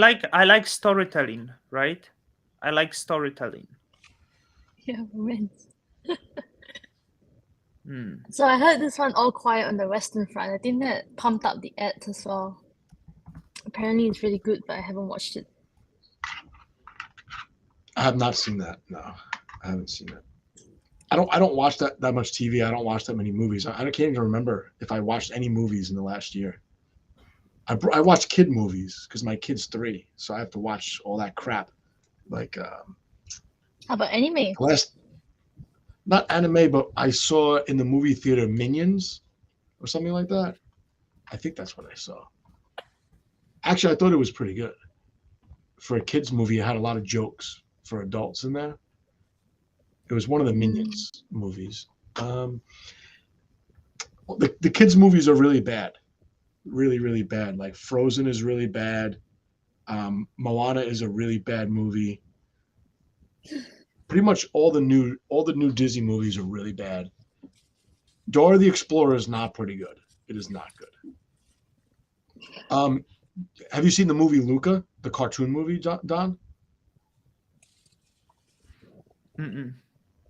No, it has every negative stereotype of Italian people in it, but it's a kids movie. It's pretty good.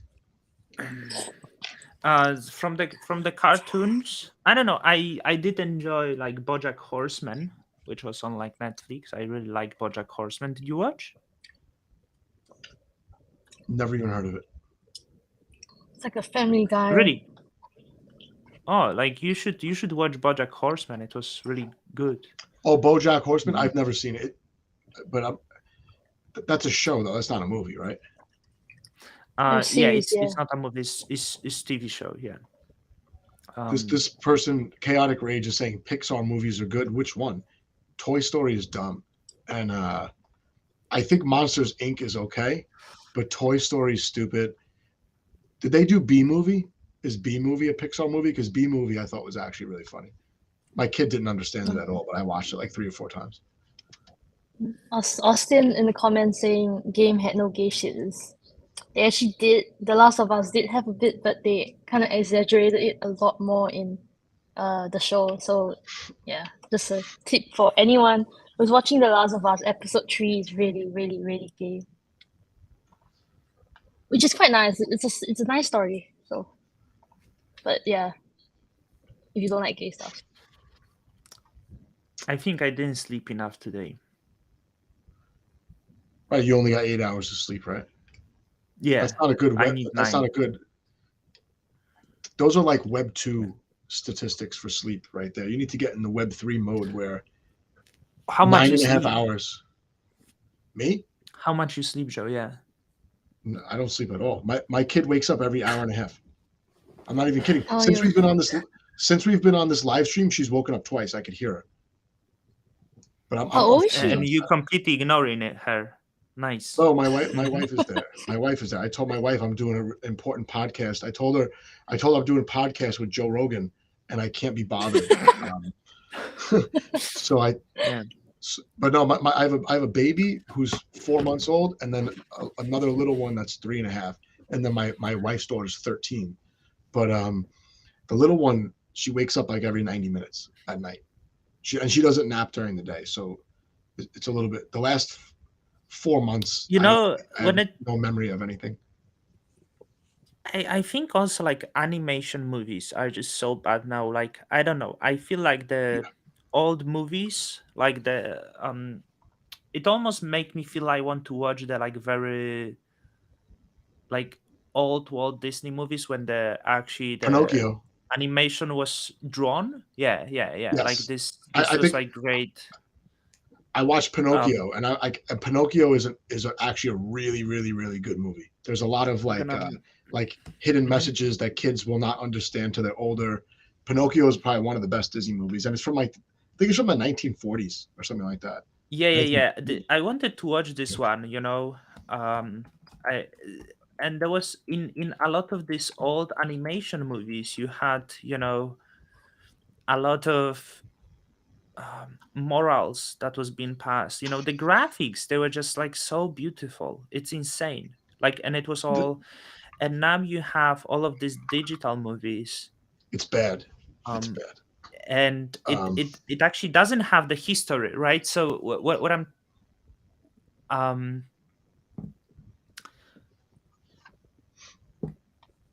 those stories, you know, we have these archetypes, you know, like the old movies, they were always based off the archetypes, and the modern movies are not basing that. They fixing up everything. Like it's actually not, I don't know like how to really say it, but yeah, even now checking on Wikipedia, you know, the graphics of the Pinocchio from 1940, they're great. Look at these graphics. Look at these graphics, man. Like so I miss this. I miss these vivid colors, this strangeness that those cartoons were giving you, and the word, the imagination, all of that. And when you watch the modern cartoons, actually it makes me depressed, to be honest. It does make me depressed when I watch these movies. Yeah, like Shrek, Toy Story. Like, to me, that I don't like that animation at all. I like the old, like I don't know how you would describe it. It's flat. Someone had to draw that, right? So Pinocchio is like that. Snow White. I think Snow White's the first animated movie ever, maybe from like 1930s, and then Pinocchio might be the second one, 1940s. The new animation movies, I don't like them. I don't like Frozen. Frozen and Moana are probably the two worst movies I've ever seen for as far as kids movies. So I do the description of Flood, the same is with the hero movies, right? I don't know why I always go with friends. Like, if I go with friends to cinema to some superhero movie, they leave and they say they enjoyed. I'm like, I don't understand. Like, I'm really sad, because then I feel I wasted 2 to 3 hours of my life just like on this podcast. And when I was little, my mom used to read me Hans Christian Andersen, right? We had these very old books. It was Hans Christian Andersen, and we also had Grimm Brothers. Man, if you look at the graphics of the drawings in these books, like, you see it and you imagine, like, this was, and a lot of the early movies, right? The Snow White is actually Hans Christian Andersen, I believe, right? Or not? Snow White, let me see. I don't know. So a lot of this adaptation was another good one with all of the Winnie the Pooh cartoons. They always had like a moral, a lesson, like you said, an archetype. Snow White was actually fairy tale by the Grimm brothers, and the Grimm brothers used to write very dark stories. So, you know, and those stories, these fairy tales, always had the story to tell you. There was this, yeah, it was beautiful. You know, so my mom used to read me that. The other thing is, in the old movies, what I think and I watched Peter Pan recently also. That's not really a good movie, but it's close. I think Peter Pan, it's too short. They leave a lot of stuff out of the movie because I think they had to make the movies under 90 minutes or something like that. Then that was the way they did it. But with Pinocchio, they keep, in the old movies, they keep certain characters very pure throughout the movie, and then other ones are not. Like in Pinocchio, the father is like the pure one in the movie, when you would expect the kid, right? But the kid, he he's indulging and doing all these immoral things and all that, and he gets a second chance. Like the way you described it is correct. It's the archetype, right? Which is beautiful because these stories are reflection of human behavior and development, right? So I think a lot of movies from the 1980s were like that as well. There are a lot of masterpieces. And it teaches you humanity, right? It actually teaches you how to be, don't want to be overly like teaching, like, but be good person, like Pinocchio. Don't lie in life, right? It will lead you nowhere. And we don't really have the movies that teaches you this anymore. You have actually, I believe, encouraging of that. Yeah, it make me miss it. Make, like, I don't know, maybe it's the natural part of growing up, because I think uh, you know, is it Francis Scott Fitzgerald, the one from Great Gatsby, who always said that after you reach the age of 12 years old, all the magic from the world disappears. Like something like this. It was like, maybe it's the natural process of growing up, that simply you can't see those magic things in the stories that you watched in this early age cartoons. I'll ask people in the chat what they think are the top three animated movies of all time. If Shrek or Frozen is on the list, you're banned, definitely, from participating in future streams.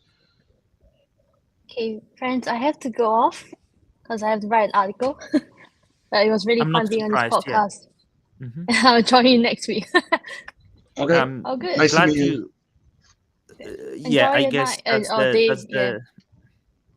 Yeah, thank you for coming, and for surviving. I hope you're not feeling very offended after this. But, no, of course not. For allowing yourself to be affiliated. Yeah, no problem. Thank you. Bye. Bye. See, she wrote articles. She has something to do, and we she's just not coming back. No way, man. So you saw that. I feel like this podcast didn't really have any structure. Oh yeah, you think that? Why would you think that? I had a structure. I had a notepad on my phone. We really didn't talk about any of it, actually. We hit number one. Number one, I wrote AQUA DAO. AQUA DAO. Was there a problem with the team, or was the problem with DAO DAO? We did talk about that. So we established some problem with DAO DAO. Yeah. Yeah. I don't think this is a good idea to have a female actually on the podcast, because I felt very uncomfortable, even threatened at times. I think from now on, if she comes back, she has to use a PFP. Sorry, I was not listening. We didn't really use a format tonight. You were right.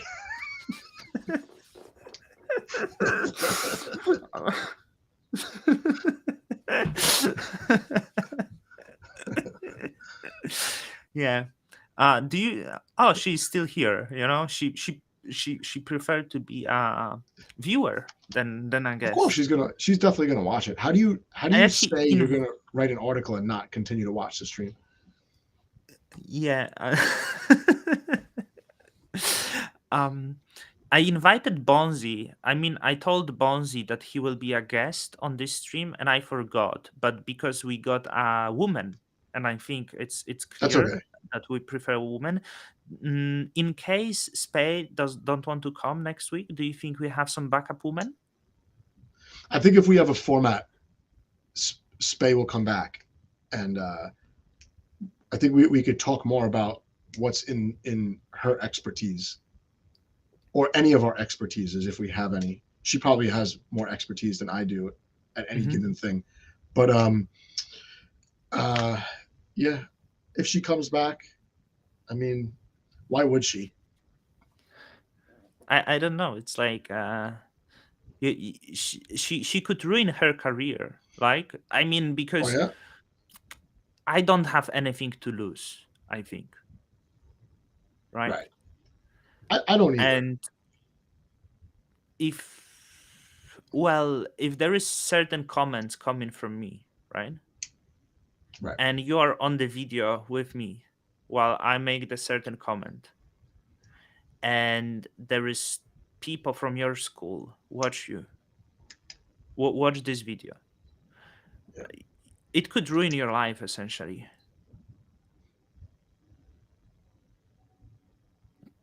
I think you should really reconsider what you are doing here.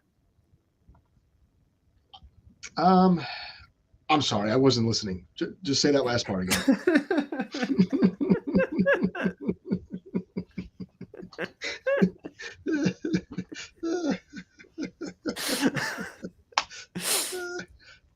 What are you the two cash teaming up?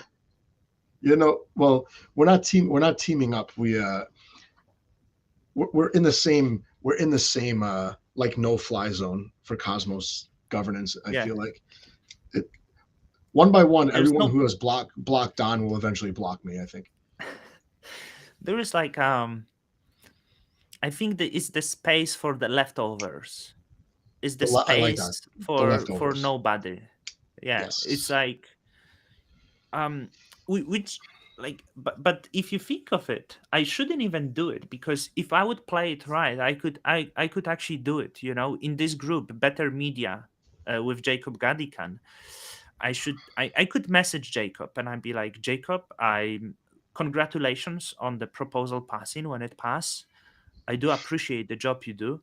I want to get on board with this. I think we could collaborate. I want to make now serious content and ensure the growth of the Cosmos ecosystem. And I think this sort of rhetoric could land me easily 300K a year.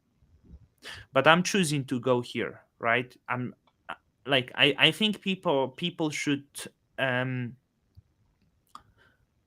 people should appreciate that I willingly chose to live on 30,000 a year instead of 300,000 a year. Willingly. Not many would do that, right? So yeah, just Robo's in the audience, and he did tell me he'll come on eventually when he's I think he's setting up a studio of some sort. That'll be fun. I don't think I think we actually finishing now. We're not finishing that. We could finish, but I just wanted to show you. I just Googled Notional because I wanted to see if they had a website so I could apply for a job once the prop goes through. Mm-hmm. Look, hi.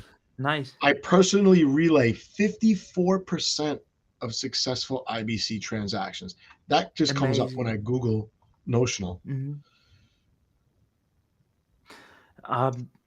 Yeah, as I said, we would be nowhere without the Notional. Like Cosmos would not exist, right? And look, here's an example of his code. Mm-hmm. Reese, how much they paid you? Reese was there 50 days. What was the salary at Notional for Reese? Because you heard they pay very well. Well, he was only there long enough to get a small grant. 50 days, well, like 2 months of salary. I wonder what's the salaries for all the, you know, slave work that they have there. I really like the Jacob doing this morning. Is it every Monday, like meetups where all the you know, local men stand and look at the master Jacob. Reese still stay quiet. I asked him what was the Reese salary, and Reese is just quiet, doesn't say anything. He probably didn't get paid yet. He's looking in his bank account to see if he got paid. Can someone tell me what Evmos does? Yeah, nothing. Like it's well paid for Vietnam, but still low compared to the US. So 12,000.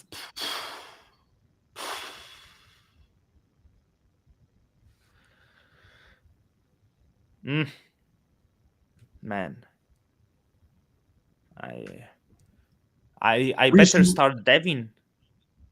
I should start the deving. Reese, are you located in Vietnam or are you in the United States? He was the exception. Below 6K. So are you saying that I'm still like, look, but I understand because I'm not deving. I'm below 6K, right? But I actually ruined my life going to crypto. They tried to make me move. Honestly, Reese, I think you made a mistake. You should have went to Vietnam. Vietnam is great. I wouldn't have. I'm not saying you should live in the same city as other Notional employees, but I think Vietnam is a good. It's a good place to live. It's cheap. It's poor, and as the white man, you get unlimited pussy. In Vietnam.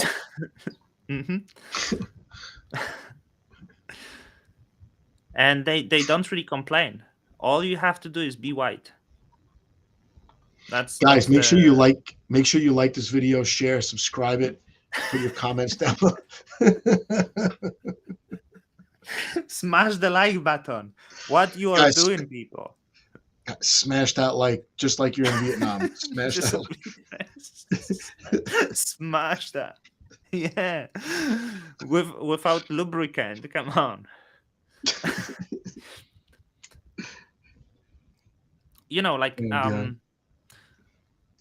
I'm not gonna say that. That would get me cancelled. I can't go that far. All right, you want to end this, and then maybe we'll just plan better for. Yeah, I'm just going to go to the gym. I didn't go for 2 days. 2 I'm days. really like a 2 years for me. Yeah. No, I'm not gonna say. Should I say it? No, but I'll say something that I think I told Reese already. The first time I ever saw Reese on a Twitter space, I didn't realize that was his real picture as his PFP. I thought it was very famous singer Rick Astley. And do you know who that is, Don?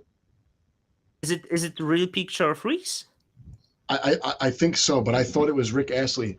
So the day I was on spaces where Reese was like talking and I was looking at the PFP, I started Googling Rick Astley, and you know, he's got, like, I would say one very, very famous song that everyone has heard, Never Gonna Give You Up. And I listened to it like maybe 10 times that day. But I listened to all different ones. I listened to the original one, I listened to a live version, I listened to a recent version. And I'm like, damn, that guy, he could like really, really, really sing. And then Reese just sent me down the rabbit hole of Rick Astley songs. And it went on for a couple of days. And it was like a great YouTube deep dive that I did. Rick Astley is still performing. He's excellent. I should listen. I don't know even who's that. Michael Cera, Jesse Eisenberg. I like these both actors. I really like the early career of Michael Cera. He was very funny in the comedy. And if I share my tab, can I get audio or no? No audio, right? Yeah, there is audio. Nice. You know this song, right?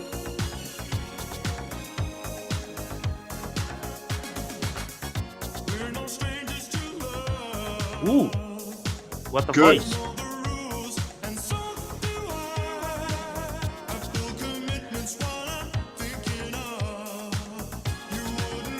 I would like to say something. I don't know how people are still sitting with us over 2 hours. Well, like now they're Brian. going to wait to see if Capitol Records sues us. But yeah, I mean, that was the first time I Was the audio stream? Was the audio? Was the audio? No, the audio is streamed automatically, right? I don't know. Yeah, because I heard it, and you have headphones. It's like could you imagine if this was funded by the Cosmos Hub and we had to do it? It would be so bad. Like it would be so painful knowing that you got forced to do a 3-hour live stream on Saturdays, Sundays. I would rather not get monetized by the hub. I actually had a proposal, and then a couple of validators told me they would vote yes for it, even though they voted no for Cosmic Validator. And then I said, nah, I'm good. I don't want to put it in. I think we should ask for the funding. Also, Brian, I have 4.3 thousand subscribers. How much money I can get per video? Brian told me 10,000 is the magic number. I don't think I can get to 10,000 subscribers doing Cosmos content. I would need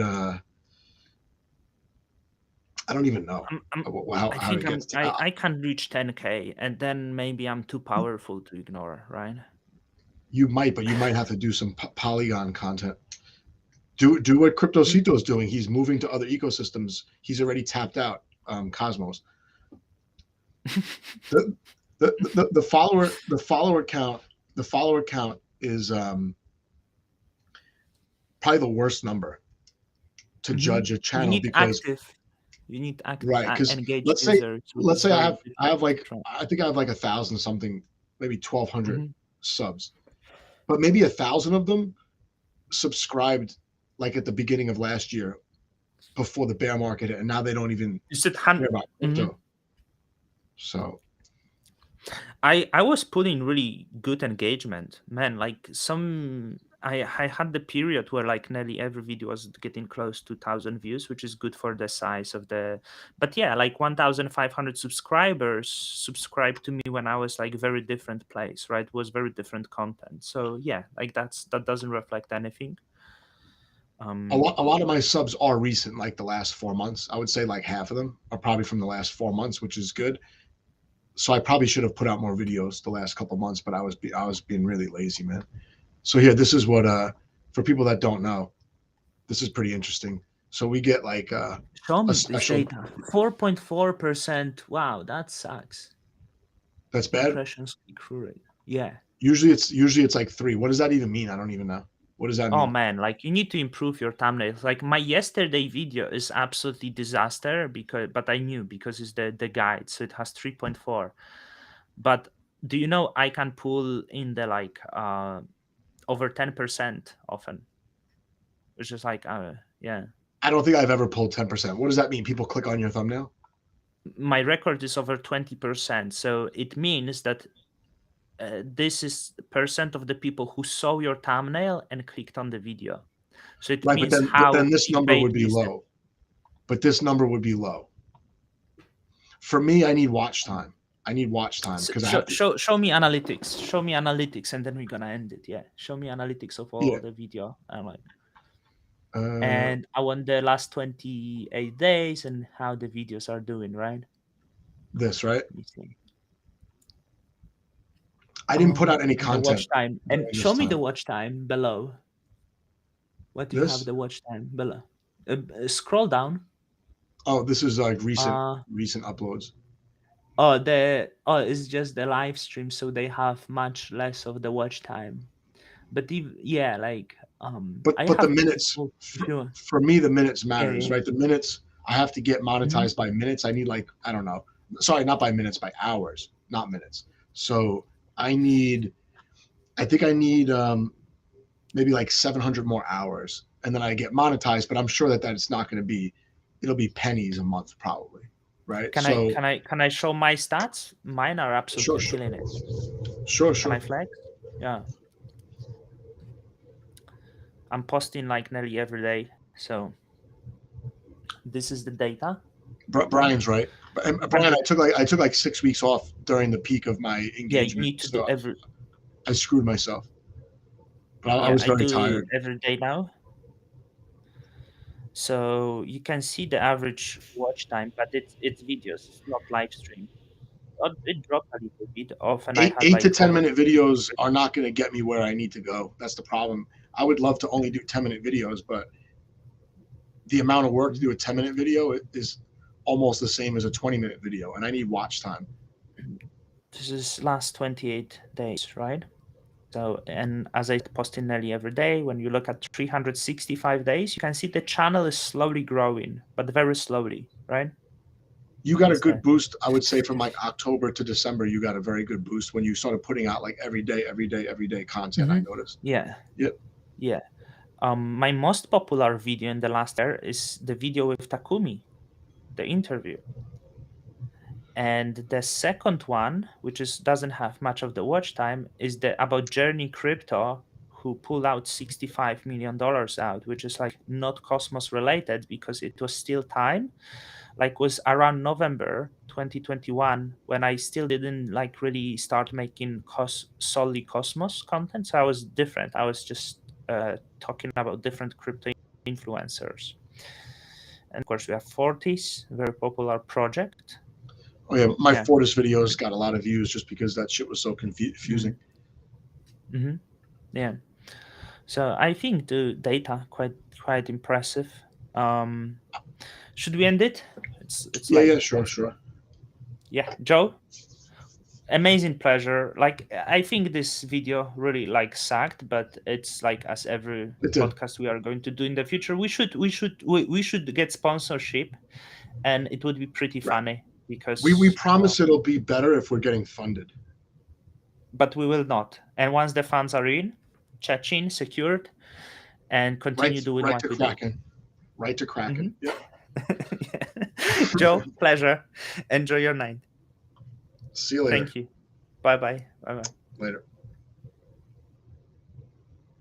I'm going to keep this going without Don. He was actually an anchor holding this podcast down, and we're going to go right to the planned format that he abandoned about 6 minutes into this 3-hour podcast. So if you guys want to stick around, I have a whole bunch of giveaways. I have a bunch of NFTs. I have a bunch of Atom tokens. I have 100 USDC to give away, and it'll be good. The next hour is going to be a power hour with just nonstop giveaways. So let's start with pick a number between 1 and 100. This will be for 50 USDC. Just put the number in the chat, and I'll draw that with the random number generator over here. I'll give you guys. You have 1 minute to put the number in. But I'm just gonna run to the bathroom really quick, and by the time I come back, you should have the numbers in the chat between 1